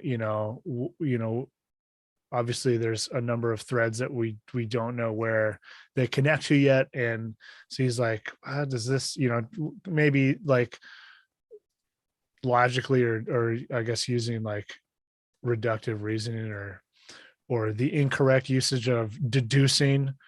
That's right. It's incorrect, Sherlock. You're not deducing things. To kind of consider possibilities within the framework of the information that we have, and then gets in a way that he is used to doing now, kind of gets himself ready for bed, and takes out a small container of beans that he had, like dried beans, and places them on the windowsill of the room, because as some people will know, mares suffer from obsessive thoughts and must count things. And one way to stave them off is to make them count stuff Nice. until dawn, which is part of what Katya had helped Arn with when they found each other in London. Mhm. And so he kind of sets out this trap, and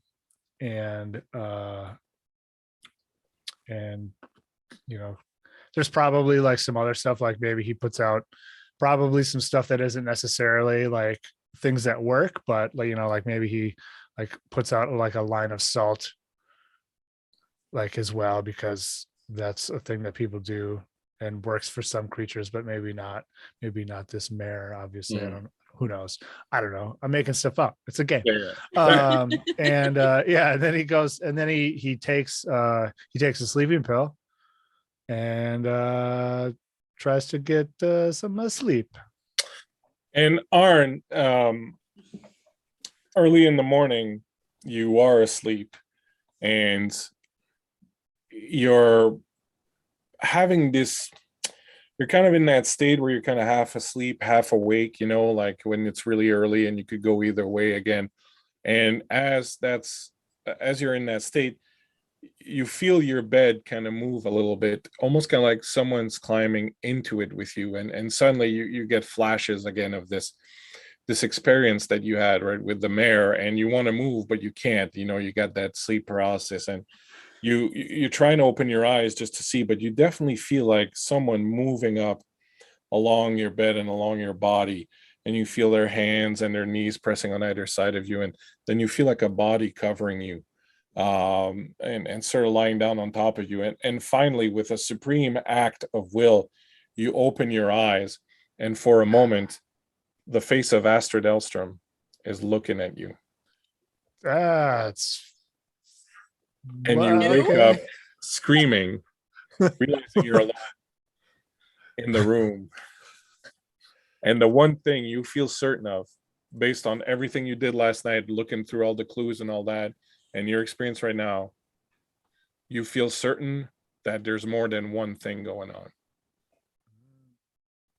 There is something big that's happening, but there's also another thing that is not clear yet. But you know that this mystery is not a one thing mystery. There's two things going on, and you don't really have all the parts of the second one. Well, you don't really have all the parts of the first one, but you know for sure that there's another thing going on. Oh, The thing is, you don't know, but your mind putting together the different clues. You're like, some things connect, but those things seem to kind of be out there on their own. mm-hmm. So, All right.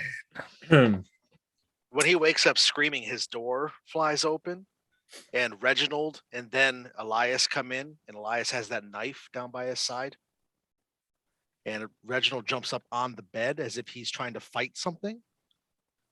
Because of Oh your yeah, scream. I scream. I probably scream more than John jumps up on my bed. And you look over and you notice that Elias is still completely and fully dressed. And he's in here way faster than someone who was asleep would be. Claudia does quick run question. upstairs, also looking really, really out of it and tired, and is like, "Oh, the first part happened," and just turns around. At what point in Father Stanislav's meditations does this occur? Well, that would have been in the morning, so probably by that time, Oh. Stanislav being an early riser, I'm sure I just finished his prayers and was finishing getting dressed when this occurred upstairs, or next. Okay. It would be down the hall somewhere. In that case, yeah, he would come running, Bible and cross in hand. All right, Inspector. It's yeah, it's just a bad dream. Were you just waiting outside my door?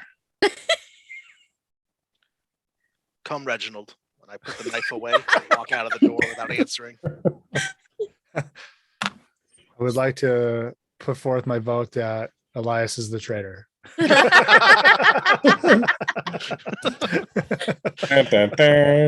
Super sus, man. So you'll go downstairs. Krakauer has prepared breakfast for everyone. You'll eat a nice hearty breakfast, and he'll say, "I'll go and hitch the team whenever you're ready to go. We can go." I've put in the other room. I've pulled out of storage some of the winter jackets and scarves and hats and gloves that used to belong to the family. I'm sure you'll find something that'll fit you in there. It's bound to be quite cold out there, so make sure to dress warmly. He'll go out. You'll go through your gear, right? Get your lanterns and all that stuff. Who's got the gun and the bullets, if anyone? That's the inspector, I believe. The sanctified bullets. Jeez, it would I be really don't somebody want to that be has- responsible for holy bullets. Does Also, anybody actually have ranged combat, though, is the question. I don't have any skill in it, and my agility, which it's tied to, or my what is it, precision? Yeah. So probably my precision, my our precision's not investigator. bad. I don't have any I, ranged I combat. do have my own gun and range combat. I can take this other pistol. Or Elias I'm could low- take the pistol and you could split out the bullets if you wanted. Yeah, However you want to do it. yeah. A couple of things. Father Stanislav is moving rather gingerly this morning for reasons that are not obvious. The one thing, and he seems to have not that he was the most jovial person to start with, but there's an even more serious and solemn quality to this morning. He does ask Krakauer if they could procure a handle for the axe head. Do you show him the axe head? Yes. He's like, yeah, I don't think I have anything on hand right now, but maybe when we get in the village, while you're doing whatever you're doing, I can go and someone's bound to have something we can use. This looks like it was fitted pretty differently, but well, I can probably sort you out. Katya finds a fur-lined cloak, and that's the only extra warmth she grabs. And you find one, and it probably didn't belong to Astrid, but probably to her older sister, since it's probably too small for the mother, but too big for Astrid, and it's quite comfortable. You find a nice one. It's neat because there's like a little pocket inside where you can put your doll. Sally has a ride. Sally has a ride, so you can sally forth. Anything else anyone wants to do? On the ride over, Elias is going to spend that time in an effort to keep himself awake and also to learn more about what we're doing, to just pour through the pamphlet and the books and the ledgers and everything that we found. Just trying to get as much information as I can. Okay. Not a problem. You can use that for your advantage later on if you want. And Father Stanislav, the carriage ride over is quite painful for you, as it's jostling a lot and your back keeps hitting the thing, so you're probably kind of forced to kind of lean forward a little bit or try to hide it, but it's definitely adding to your your penitence. A man of many hats. Nice. Katya will sit next to Arn and be like, so the mayor visited you, huh? You should also know. You should also know, though, that when we get to trees, you're going to be really shaken by something and you're going to want to take more of your pills, but you shouldn't. You shouldn't. And we should all kind of stay away from the mausoleum when we get there. You're thinking, I'm pretty shaken right now and I want the pills right now. Yeah. But there was like this dark yellow miasma flowing and oozing from the mausoleum, and one of our party was there alone and they shouldn't have been, and it's gonna be bad news. She says this quiet enough that Father Stanislav can't hear her because she's like, I've already creeped him out enough. All right. So you begin the 4-hour-long journey to Westeros, which is a small village outside of Uppsala, slightly north and west. As you travel there, you find yourself crossing the forest. And eventually, you get onto like a very kind of rough road that's going like this. And as I was saying, Arn, you do, the memory of the night is very vivid. And as you do recognize that it wasn't similar to the mare experience, it's still kind of leaving you shaken, and you do once or twice kind of look at your thing and wonder if you can just pop one and kind of lean back and maybe fall asleep during the ride, but everyone's there and they're kind of looking at you, so you're kind of hesitant about doing that. When Katya says this to me, I would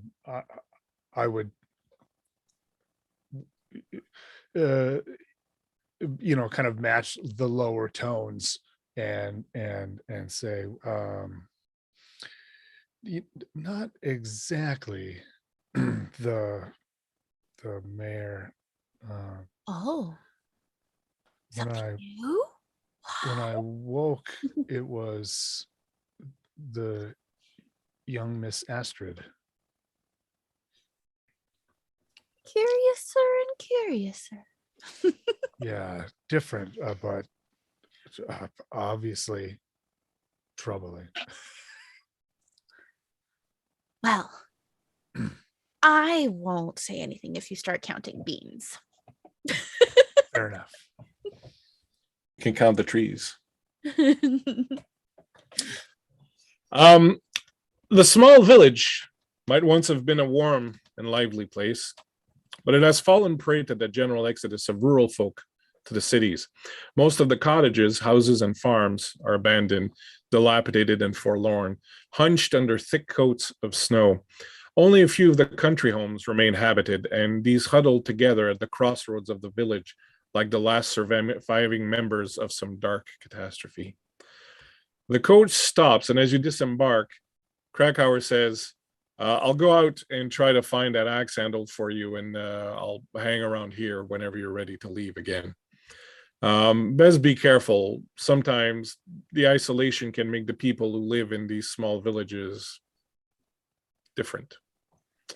I'm familiar with such things, but thank you for the warning. One of the buildings built right at the crossroads appears to be a tavern of some sort, and you see light inside and smoke curls up from the chimney. The wind is picking up, sending swirls of snow flying in the air to disappear in the dark above. Your breath, curling wisps and tendrils of steam, follows like a trail of ghosts. You pull up your collar, your jacket, and head inside. Inside, you speak to several people in the village who all eye you very suspiciously. They're all, what we would call salt of the earth folk, mostly farmers and laborers and things of that nature. And at first, they, of course, kind of really give you the stink eye, especially Katya. And interestingly enough, also Father Stanislaw. In the country here, people are a bit more tied to the old ways to some degree, but by and large, by buying a few rounds and sort of being genial, you manage to pick up a little bit of information, mostly from a woman named Ingrid, who is tending the bar. The bit of information that you pick up as you question her and the other residents of the place, one, you find out where Oscar's house, his childhood home, is. It's a little bit sort of isolated from the village. People seem to think that there's been a lot of interest in that house in the past little while. They talk about a doctor who came here about a week ago asking questions about it. And then not too long after, two feral looking loggers came here a couple of nights back, also looking for the house. They know that old Sven, the groundskeeper who used to take care of the house when it was still sort of habitated or used as a summer cottage by the Hellstroms, now lives in the house itself. No one knows exactly what happened, but it seems that perhaps the two feral-looking loggers who came here a couple nights ago roughed him up a little bit, as Sven was seen in the next few days in the village, kind of looking like he'd been, beaten around a little bit. Ingrid does suggest that if you intend to make a friend of Sven, that you might want to purchase and bring with you a bottle of vodka. He's sure to be in need of some libations. As far as the Hellstroms, no one really likes to talk about them too much. They'll say that when they were younger, they were just, sort of very regular folk, poor, also laborers kind of thing. And then at some point, Oscar hit it rich. They kept coming back. After some time, near the end of his life, after Oscar's wife died, he returned to the village, and people say that he was extremely mean when he came back. He seemed to be very angry. He'd lost his wife, and it had really had a huge impact on him. And he kind of just abandoned all his wealth and abandoned his family and abandoned the city and came back here and was mostly kind of a shut-in. But a few people would remember having run-ins with him, and he was generally drunk and just very angry, and kind of took his anger at the loss of his wife out on the people of the village around here. Maya seems moved by that revelation. Okay. And the family hasn't really been around after Oscar's death. his son Per came with his family, and they buried him in the Hellstrom mausoleum. And sometime after, when Per himself died, he was also buried here. But since then, no one has kind of come back. And as you finish, whatever lunch you'd been having and buy a bottle of vodka to bring to Old Sven, you put your hats on, your mittens on as you're about to leave. One of the old codgers by the door grabs you, Elias, by the sleeves, and he goes, "You can go to the house, but if I was you, I'd stay clear of that cemetery. There are things that crawl about there. It's not safe to go, not even during the day." Claudia nods at that. So, quick question: the loggers, the general description, does it match the two that we encountered outside the house? Yeah. Okay. If you remember, one Follow. of the clues that you'd found on them was that they had the address to this place Mhm. and the address to Bertolt's office and the address to Hellstrom House. Well, because the question that I'd have is, when was the last time the two loggers were seen here? It was a few nights ago. Follow-up question. Did anybody get the name of this doctor that came poking around? They did. Van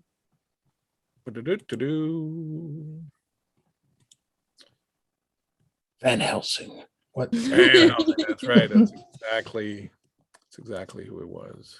For those silver bullets. Van Richten. Wait, what? So Van something. It was Dr. Zayas. No. Yes, it was someone called Dr. and they have a little bit of trouble remembering, but someone goes, wasn't it Harold or Harold? Something like yes, Harold Hackison. Hackison. There. I knew it. Thank you Dr. for the information, and thank you, old man, for the warning about the cemetery. But the things that thank me, lurk just there don't do go. not fear me. For a benefit of anyone who's just joined us tonight and not up to date, Dr. Harold Ackerson and Captain Michael Ackerfeld were two people who had been invited with the rest of the players to appear at the beginning of the game, and Harold Ackerson had not, while Captain Ackerfeld had, and then met a very gruesome death. We're all still broken up about that. Yep. Really. The only That's thing I right. saw go by in chat the other day was, the captain looks sus or whatever, and I'm like, oh. now he looks dead. You make your way across the village and a little bit sort of outside of it, and you climb a little hill, and you see below you Oscar Hellstrom's childhood home is a small farm, the main house of which sags on one side like a half-melted candle.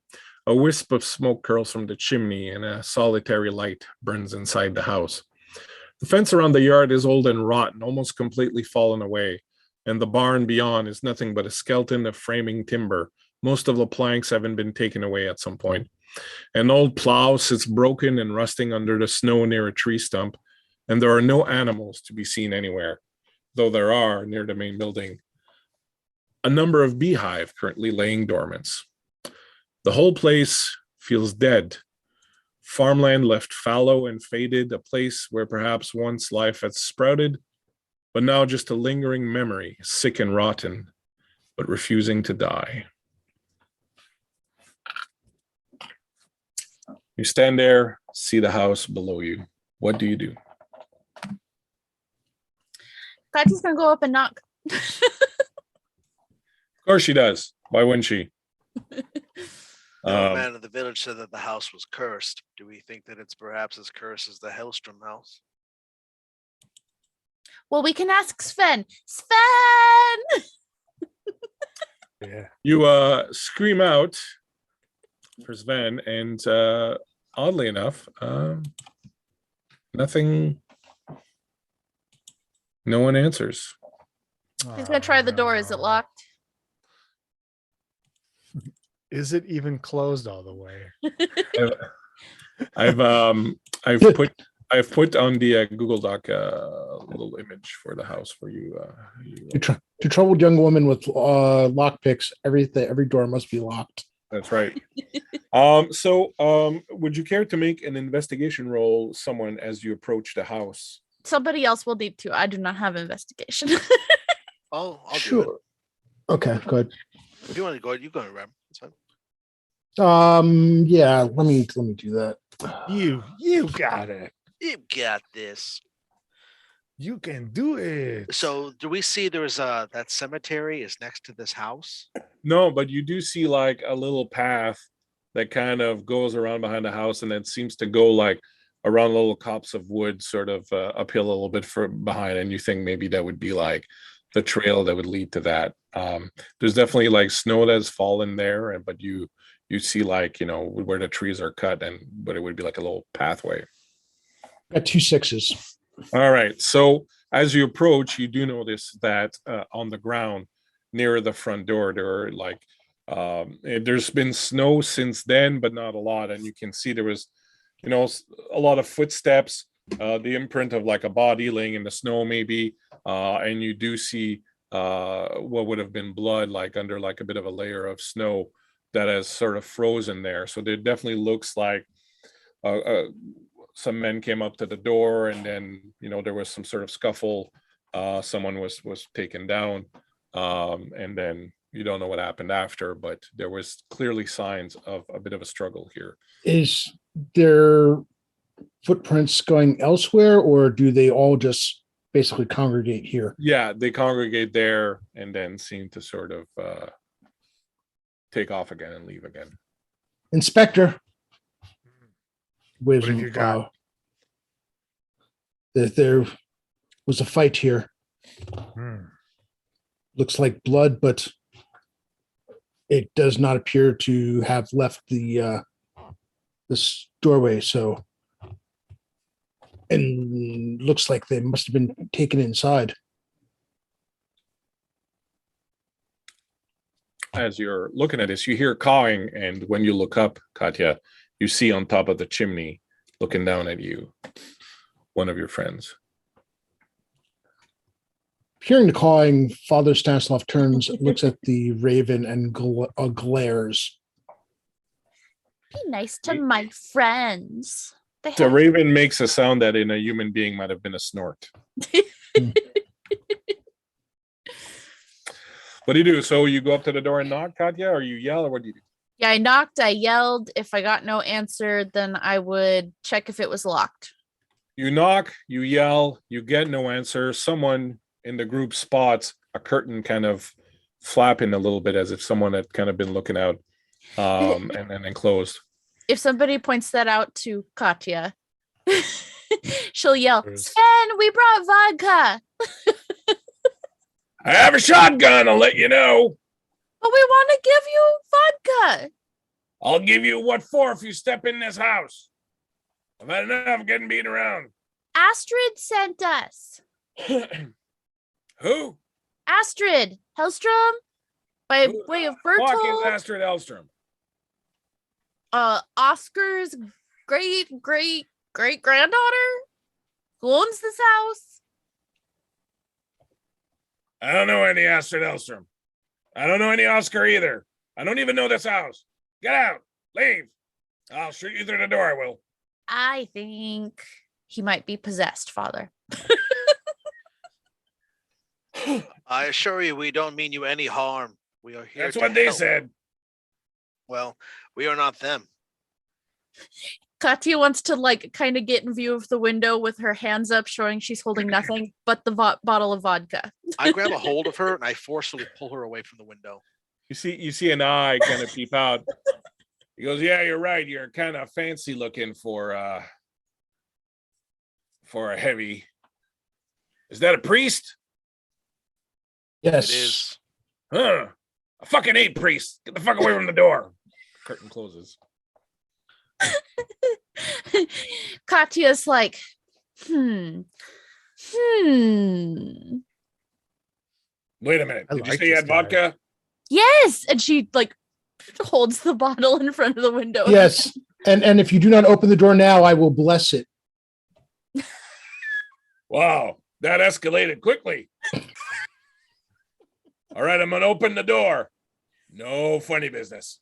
Katya keeps her hands up with just holding the vodka and creepy Sally peeking out of her cloak. I assure you, sir, we are far from funny. You talk funny. Shut up. The door opens and you see a double-barreled shotgun sort of just stick out. She just The- folds out the vodka. You see a little old gnarly hand with a little bit of a shake come out and grab it and sort of pull it back inside. I promise you we mean no harm. We just have some questions because we were trying to figure out about the curse that's hounding the Hellstroms, and it might be affecting you too. Lady, you're walking around with some creepy ass doll in your jacket. You think I'm gonna open the door to you? I think the She doll wants is to walking use toward us. manipulation to try and convince him to let them in. Manipulate away. I'm fairly certain that the doll is walking around with her. Which one of you really is the familiar? That's and right. Which one is the wizard? She's not the doll is not with her. She's with the doll. One success. Well, all right. So what do you say to him? How do you try to He's taken the vodka. I'm like, yes, I know we look a little strange, but we've all been through some stuff ourselves. And so we know about all the weird and strange things that may be happening here. And we can maybe help put that to rest and figure out what is actually going on so that we can help everybody involved. The men that came here died on the streets of Uppsala last night.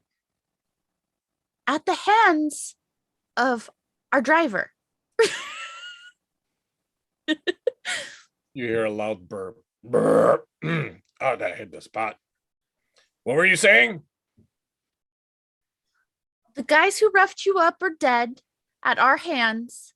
Oh, We- why we didn't you did- say so? He opens the door. We did You bury see- the lead. We apologize for that. There'll be no burying around here. Things you bury around here tend to not stay buried very long. As he opens Oh, the is door, that why there's a weird aura around the mausoleum?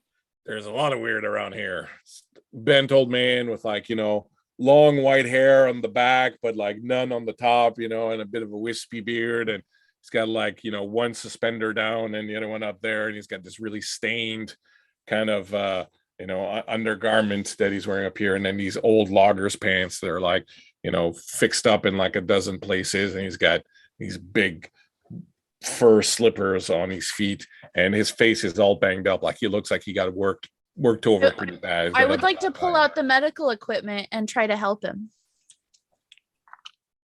What is that? Look, I- don't just stand there darkening my doorway. Come inside. Go. Okay. I come in, I'm like, would you like me to treat your wounds? It'll help you feel better. Don't touch me. You're weird. I'm Okay. fine. He goes I just over and want to help. he's got a little fire Ellie, why going. doesn't he want to let me help? Father Stanislav walks over to Katya, puts her hand on her shoulder, and says, "Suffering is good for the soul. Let him suffer." Keep the priest away from the good silver. He sits down in his rocking chair. Ugh. Be careful. The piss bucket's just over there in the corner. He Ugh. goes to the opposite corner.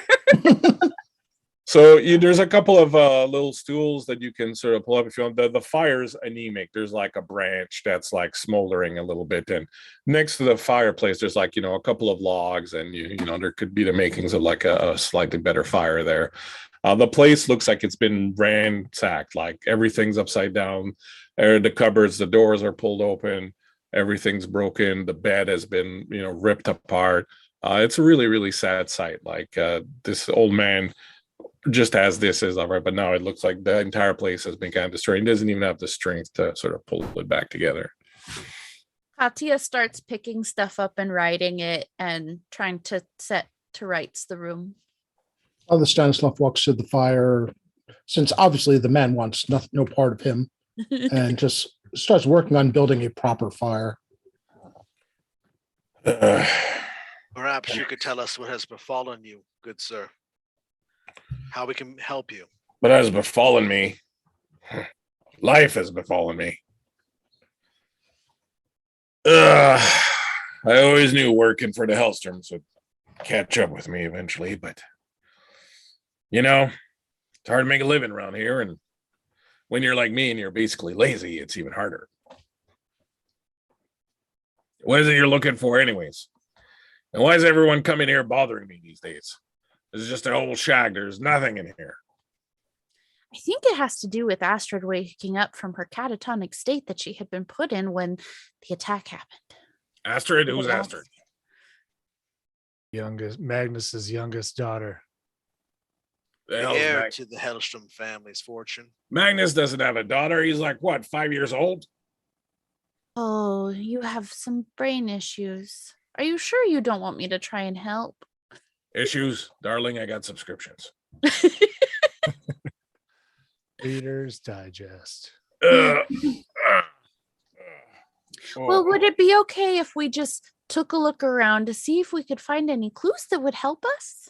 I don't know. Whatever was in here probably got taken away by those two Goombas a couple nights ago. Well, we're smarter than those Goombas, so I bet you they missed something. Yeah, the doctor thought he was pretty smart too. You work with him? Is that the deal here? You're like, the second wave.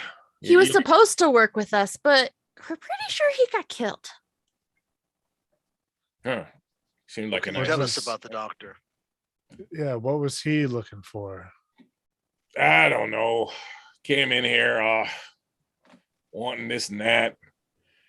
He's asking about people Oscar would have known back in the day. Kept asking about someone named Hacken or something like that, Hakan or something like that.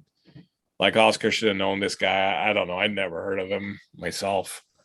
Well, he was pretty adamant that Oscar would have known about him, and he wanted to know what I knew about him. I didn't know anything. I never heard that. I don't believe he would have known anything. That was a silly question to ask. Well, that's what I thought. But he asked it anyways. Doctors, what do they know?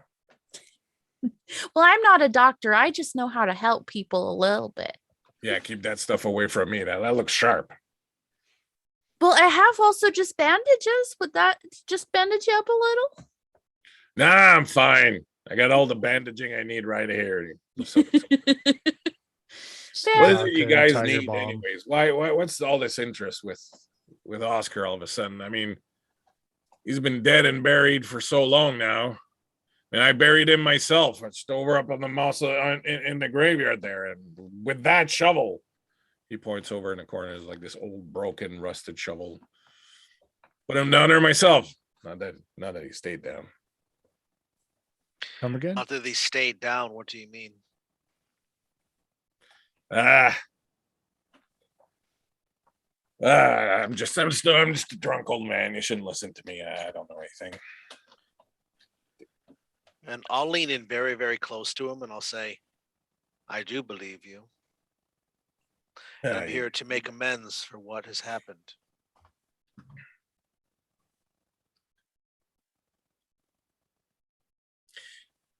Look, Oscar was just a mean old bugger. I mean, after his wife passed, he lets go of a resonating fart. Oh, that's been stuck in there for a while. After his wife passed of consumption, he weren't able to do a lot about it. He kind of became dispirited, and I mean, you can imagine all that money, all that power, and couldn't save the one thing I ever truly did love. As far as I know, he left everything to his son, Per, and he came up here to mourn, but he was consumed by just a hatred of everything that lived, while his wife did not. He's cruel and spiteful to people around here until he became basically a shut-in. A couple of years later, he managed to get himself good and drunk, and he passed out just outside this door, just over there. In the morning, they found him froze to death. The door was even open and everything. He couldn't make himself crawl the last few feet to safety. No one ever figured out he made his fortune for all the good it did him in the end. And he Patrick always said uses that herself to go outside. he always did say he'd take his secret to his grave mind, and he did. Oh, to be careful if you go up there. Some people say it ain't safe up there. There are things that can be driven so mad in life that even death can't stop them.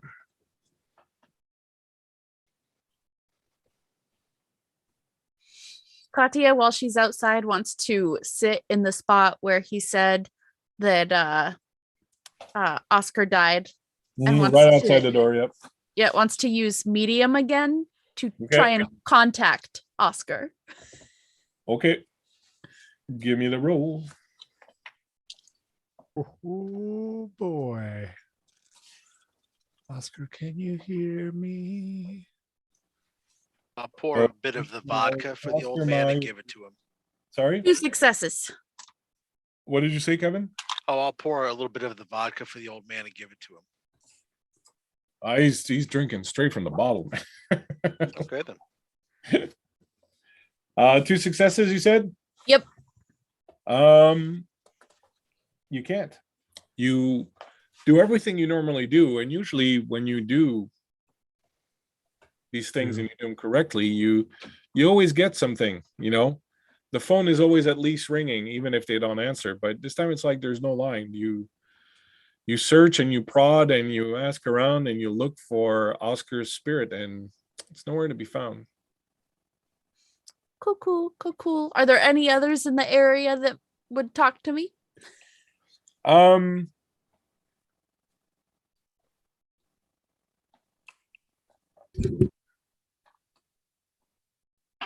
Like, as I'm searching for him, do I brush against another spirit? There certainly would be a number. Actually, you know what? There's not. And as you kind of search for that, it's kind of odd that there's not. I mean, you would expect there would be, even if it's a small village, people would have been dying here for whatever. But you kind of get this weird sense that It's all connected to kind of him been- talking about the dead not staying dead.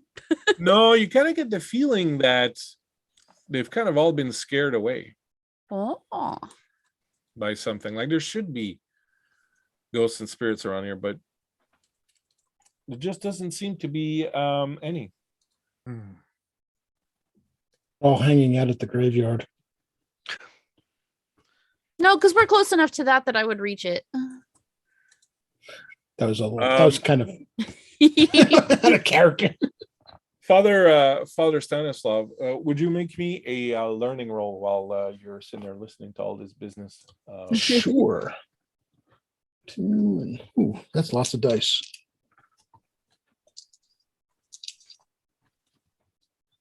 I like lots of dice. I did spell that wrong. Oops. Ooh, that's lots of sixes. Nice. That's that is 4 out of 6 sixes. Beautiful. Holy I wish I was- guacamole! I wish I was rolling characters up because this would be Yeah, great. Wow.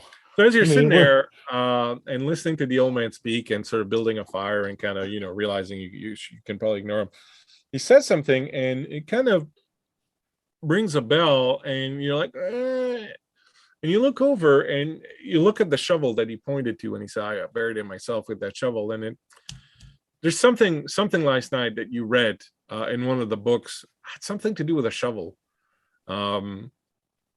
So you sort of go back to your bag and you pull them and you kind of flip through them and you find the mention of it. One of the rituals that it mentions in the book, specifically the one about banishing revenants, mentions that a revenant can be banished using the remains of its human corpse. If it was not buried in a graveyard, it can be banished by digging up the body, carrying it across the graveyard, over the wall rather than through the gate, and burying it in consecrated ground. However, if the body has already been buried in the graveyard, it must be dug up again, carried across the wall 3 times, and reburied with the cross and the shovel with which the grave was dug.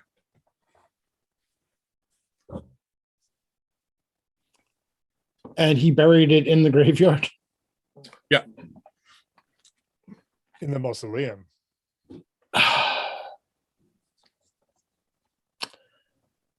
Huh. Well, Interesting. he sighs and looks at the book. Cursed thing, I wish I had never read you. The Bible, Father, you mean? that's the Bible. Yeah, you had the wrong book out. No, not the Bible. Do not speak do not think such heretical thoughts. We need to see where you buried the body. You're welcome to knock yourself out. Take a little path yonder. Go around the bend. You'll see the old graveyard. I couldn't be arsed to put him in the mausoleum, so I kind of just randomly dug a hole somewhere and dumped his body there. I looked for his wife's tombstone. I buried him next to him. He doesn't have a tombstone, but I buried him next to his wife. If you find Petra Elstrom's tombstone, he should be buried. I put him to the left or to the right. It's kind of hazy now, but it's either. I'm pretty sure. Father Stanislav, when he says it's kind of hazy, he comes up to him. Where? And he's got him by the thing. Totally to the right. To the right. That's where you put the husband. To the right of the wife. Yeah. You And can't miss it. He lets go, walks over, grabs the shovel, and heads out the door. As you trip over Katya, who's so confused right now. He must have really pissed some people off if he was just thrown willy-nilly into the grave. Right. As you guys sort of all get ready to shuffle out, the old man will grab your sleeve, Elias, and say, one of them fellers who roughed me up, he had this on him, and I thought it was kind of weird, and I thought I'd keep it and maybe try to sell it, but to be honest, it just reminds me that I almost died right in the same place that Oscar did, and that's just a little too much for me to bear. I don't know. It just seemed odd for him to have this, and he puts in your hand a pocket watch, a very, very nice, very expensive looking pocket watch of the kind of the little thing that you open and look inside. Like, definitely, totally not something that any logger would ever be able to afford. Like, we're talking like dead ass expensive. I look at it, turn it over in my hands a few times. Sort of an inscription upon the outside of it. Yeah, there is. On the back, there is an inscription. The inscription reads N, the letter N. And then beneath it, our love is pure alchemy.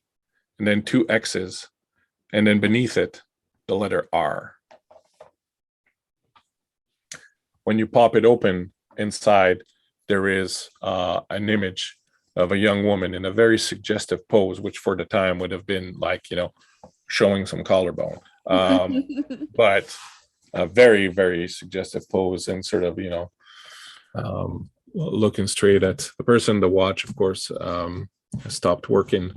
It's got a little bit of grime and dirt around it, like someone's been manipulating it with dirty hands and so on and so forth. It's lost a little bit of its luster and its shine, but it's certainly a very, very expensive piece.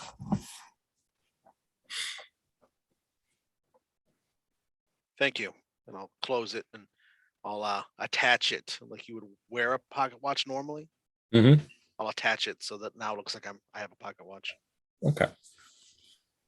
And then I instinctively reach for that vial in my pocket and realize it's not there. Mm-hmm.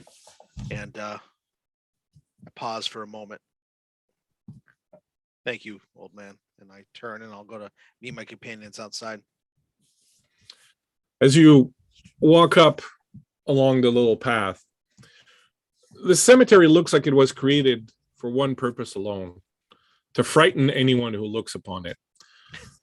The trees are black, lifeless, and twisted, their branches heavy with ice. The tombstones are jagged, broken, leaning here and there like the crooked teeth of a skeleton. At the very center sits a massive tree, the type that would once have been used to hang miscreants from by the neck until death. And as you gaze upon it, you're almost surprised to not see swinging legs amidst the branches. It's At the just other because end, ghosts have been scared away.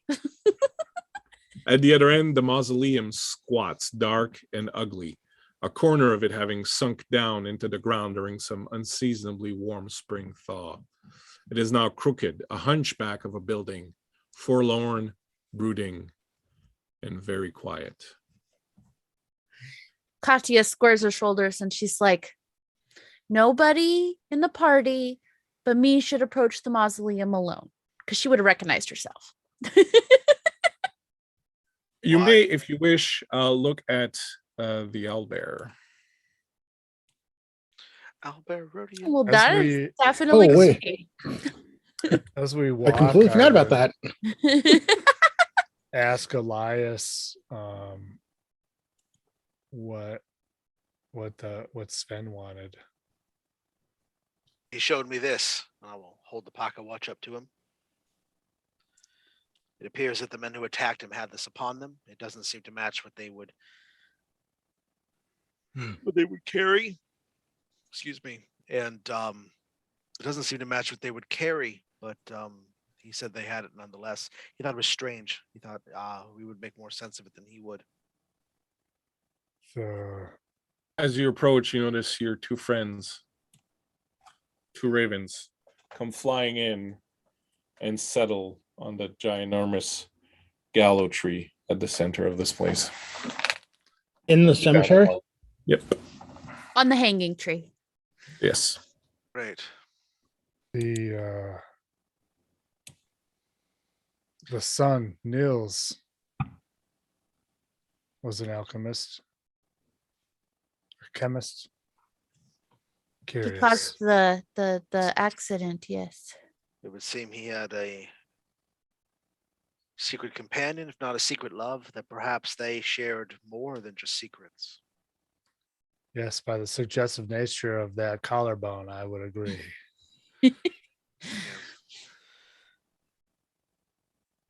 Katya does kind of whisper just loud enough for everybody else to hear her, not just Arn this time.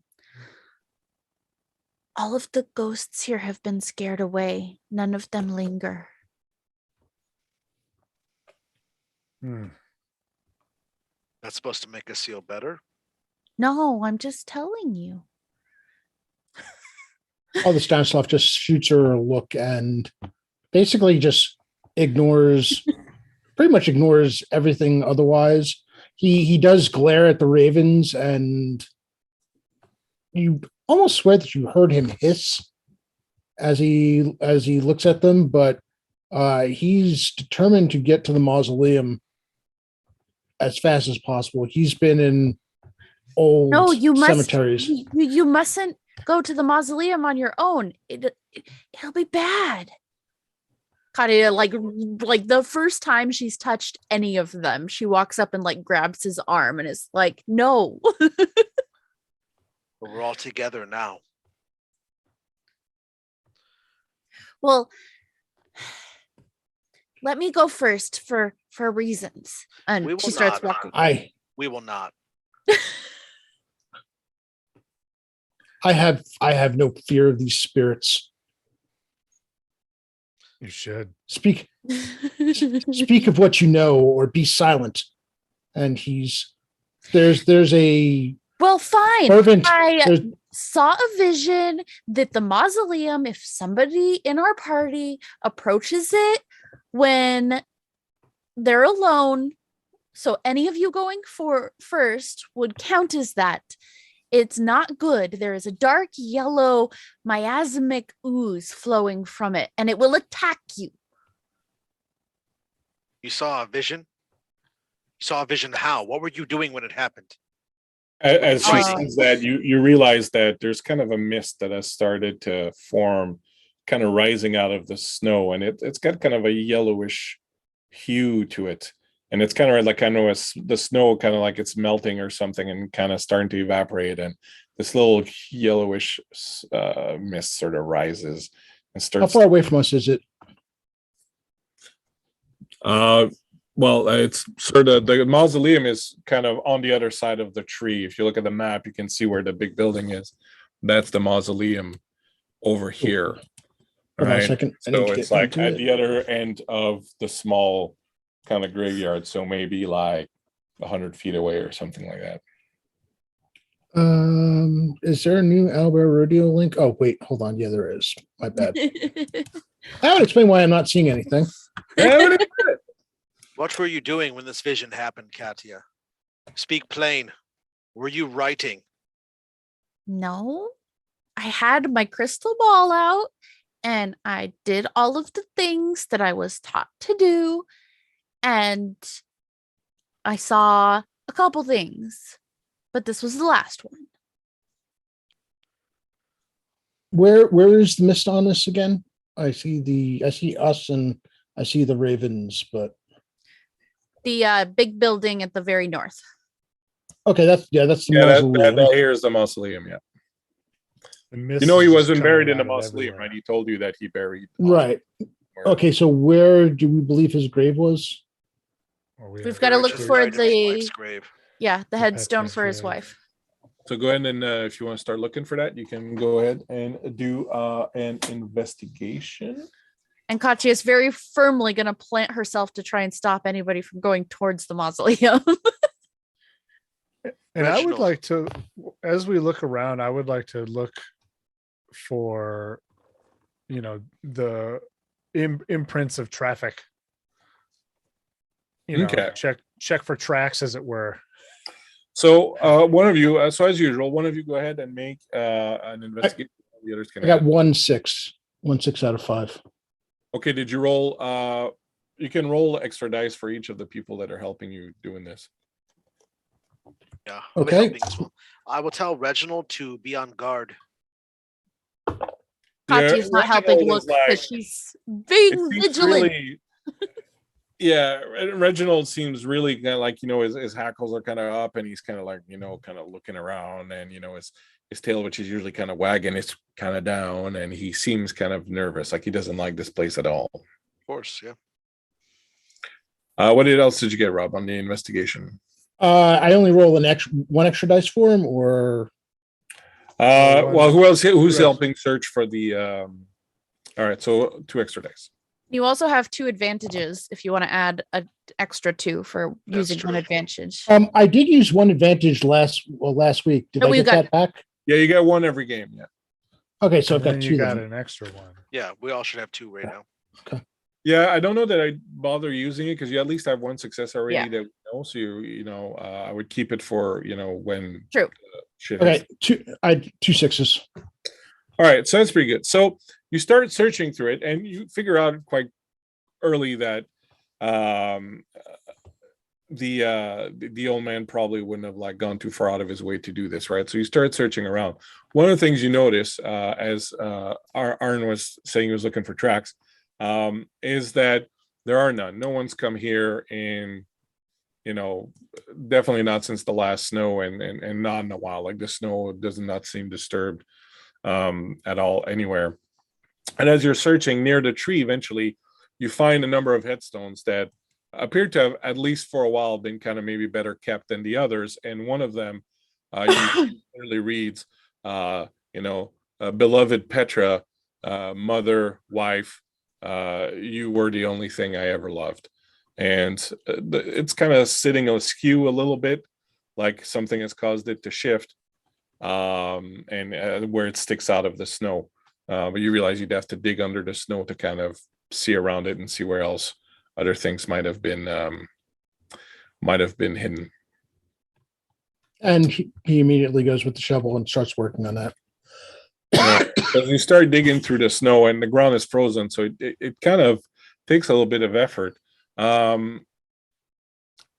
As you're working on this and digging on this, you hear the wind sort of picks up, and the branches of the trees start to kind of move and crack under the power of the wind. And then you hear a voice that's kind of reverberating and kind of emanating. It seems to kind of be coming from several parts of here, and you hear, "That is my wife's grave. Now I- he talks. I wanted her to live, but she did not. Unlike one of you who had a hand in his wife's death, I at least loved my wife enough to suffer when she died and to not have a hand in her passing." The knife comes out lightning quick out of Elias's coat, and he's looking around, his eyes darting feverishly around the cemetery to try to see where the voice is coming from. Reginald, his hackles go up as well. He's kind of pounced down, ready to attack next to me. And I'm sorry, but given the situation, Kevin, I will be giving you a -1 on fear checks. Okay. Because of what's just been said and so on and so forth. You're very rattled and not feeling quite yourself. Does Father Stanislav? Well, I mean, I'm assuming he heard the voice, but does he see Elias's reaction? Well, you see him pull out his knife, yes, for sure, and kind of start, looking around very kind of nervously, and trying to figure out where the voice is coming from. Can I use my observation skill to see if I pick up on what's bothering him? Or the fact that something extra is bothering him? I'll let you do it, but if you want, Elias, I will let you roll your manipulation if you want to try to hide it. If your character is trying to hide that there's something more, I'll allow you to roll an opposed roll with him and make it a manipulation roll while he makes his observation roll. But if you think your character is just like, then I think in this precise moment, he's so rattled by what he just heard, as well as the fact that he's not taking what keeps him alert. He's a little bit getting disoriented. So I don't think he thinks enough to hide it. Okay. So go ahead, Robin, give me the observation roll. Arn and Katya, what are you doing? Katya has pulled Sally out of the pocket and is clutching her and looks up to the ravens and says, "Why now? Why not earlier?" The ravens don't seem very perturbed. And as you look up and talk to them and look back down, you see a light glowing in the mausoleum and you feel drawn to it. Okay, I'm gonna walk towards it. So I'm sorry, yeah. Rob, just 1 second. Rob, hold on to it. I just want to see what Arn's doing. So, Arn, what are you doing in this particular? Oh man. Yeah. Wow. So much.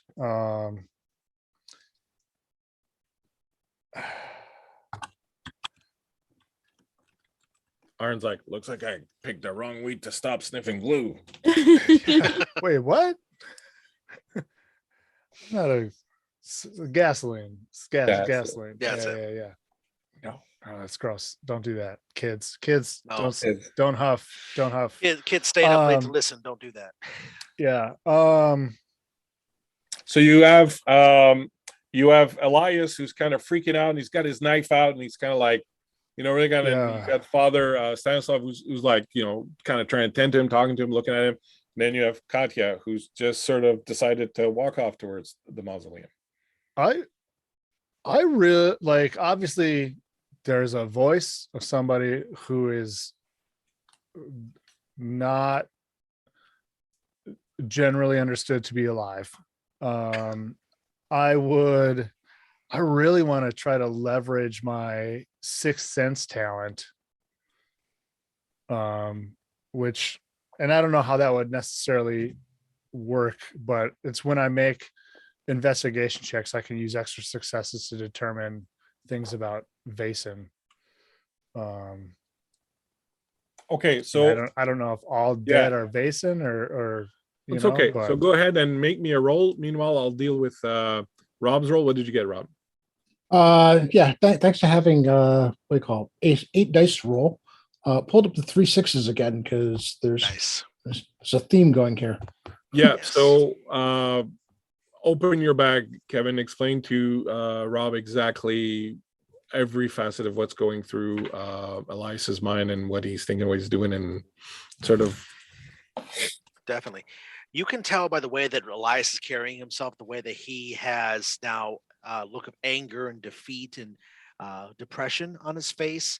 You can see his eyes are full of tears, and you can see that the way that his knife wavers slightly, that at least as far as he's concerned in his heart, that what the ghost speaks is true, that he is responsible for his wife's death. And that is guilt and a shame that he carries, and he tries to hide for what he perceives to be perhaps a higher purpose. But at this moment, he lets that slip, and you can tell that he's definitely feeling the weight of that.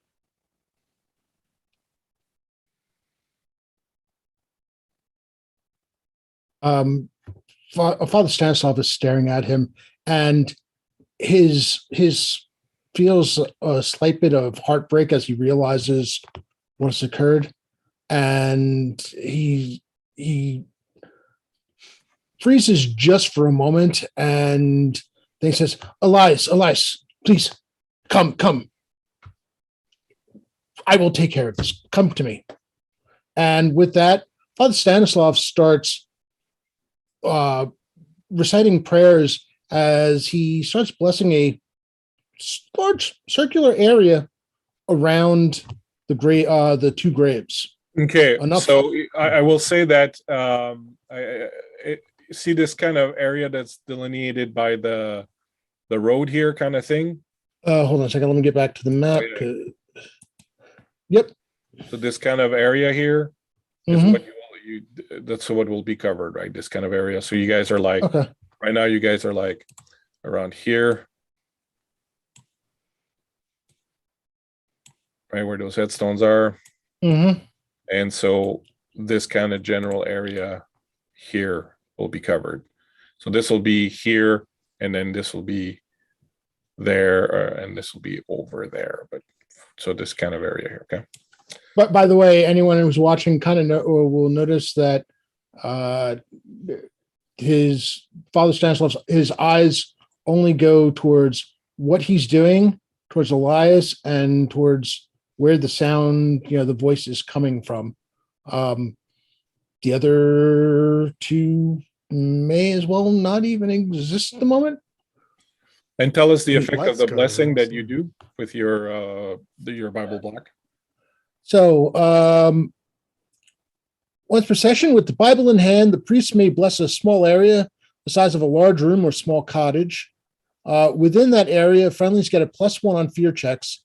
Furthermore, any supernatural creature intending harm to the priest or allies is automatically confused for 1 round upon entering the area, foregoing all their actions. Okay, so for you, Elias, it brings you at no penalties for the fear check. Perfect. Okay. Arn, give me what was the result of your investigation roll? I got 1 success. You got 1 success. Do you wish to push the roll to get more?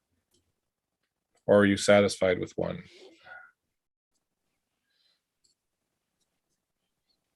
Or do you wish to retroactively apply your advantage if you wish? I used an advantage. Again, I rolled a fucking handful of dice and got 1. You want to I'll push the roll? push Or do you it. want to just I'll push it. I'll push it. That gives me a reroll, right? It gives you a reroll, and it will give you a condition. In this case, a mental condition, since you're using a mental skill. Okay. I'll do it. I'll do it. Reroll all the failures, basically. So all but 1. All right. That is then in that case 3 successes. Excellent. So this reminds you of a case that you worked on some time ago when you were in New York, where supposedly there was this underground train driver who had been beaten and killed while he was at work. And this man was known to be very angry all the time, and he was known to beat his wife, his kids, to start fights with the people at work. He was an angry drunk, et cetera, et cetera. And at some point, some people kind of got together and decided to give him a what for, and they went a little too far and they killed him. And then for a long while after that, people believed that he still kind of haunted the tunnels where his body had been hidden.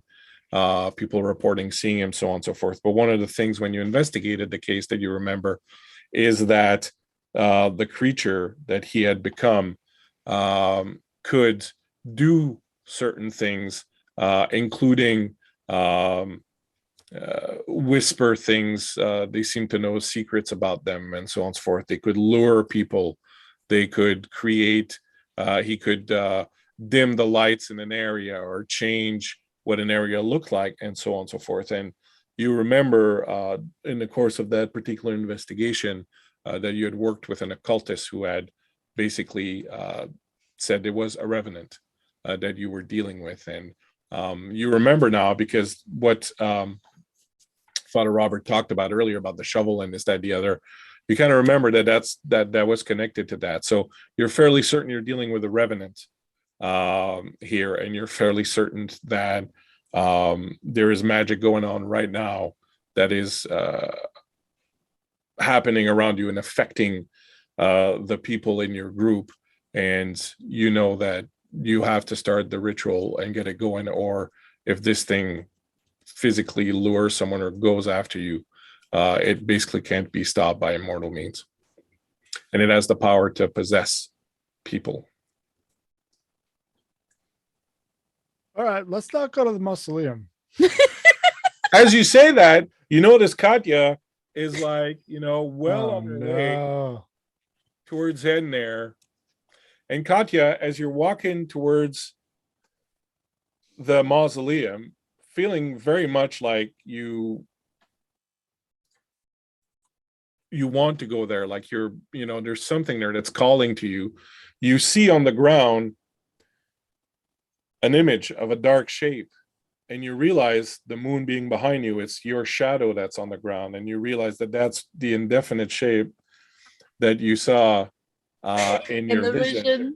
Katya, no. All right, so we'll do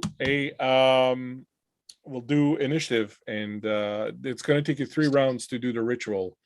All right, so Father Robert has the ritual on hand. You have to dig out the bones, move them 3 times across the wall, and then rebury them. All right. Oh snap! It's going to take you 3 turns to do that. All that matters is that one of you be doing the ritual. All right. It is 8:00 though, so should we save that for next session? Do you want to? That's up to you guys. Yeah, we've hit the 3 hours, and I'm hungry. I haven't eaten dinner yet. Okay, perfect. So as Katya is being lured towards the mausoleum and this light that seems to be calling to her, and Elias is freaking out because his dark secrets are being revealed to all in the area, and Father Stanislav is trying his best to protect everyone by reciting a prayer with his Bible and blessing the area in which you stand. And Arn has no fucking clue what to do, because he knows the business is happening, and everyone around him seems to kind of be off in their own little thing. And you're the only one who knows that you need to get going and do the thing.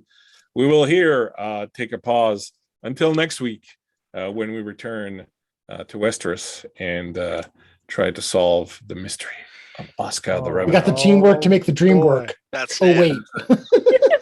There might actually need to be an exorcism.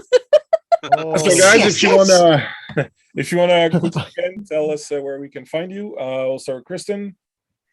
Yes, actually end with me, and I'll go through All other right, stuff. perfect. So So we'll start with Chad. Chad.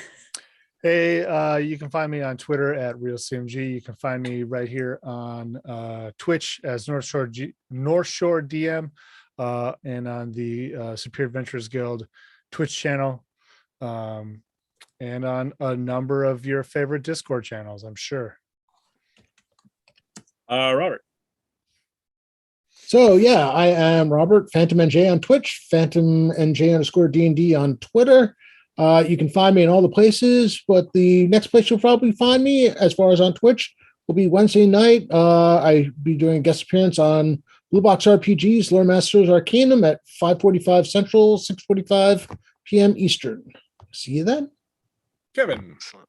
Yes, and I'm Kevin. You can find me online at KevRan Games, and I am the host of the Game Night Heroes podcast.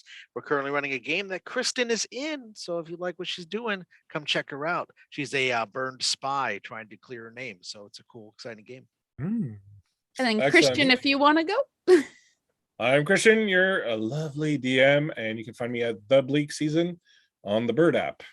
Kristen, take us away.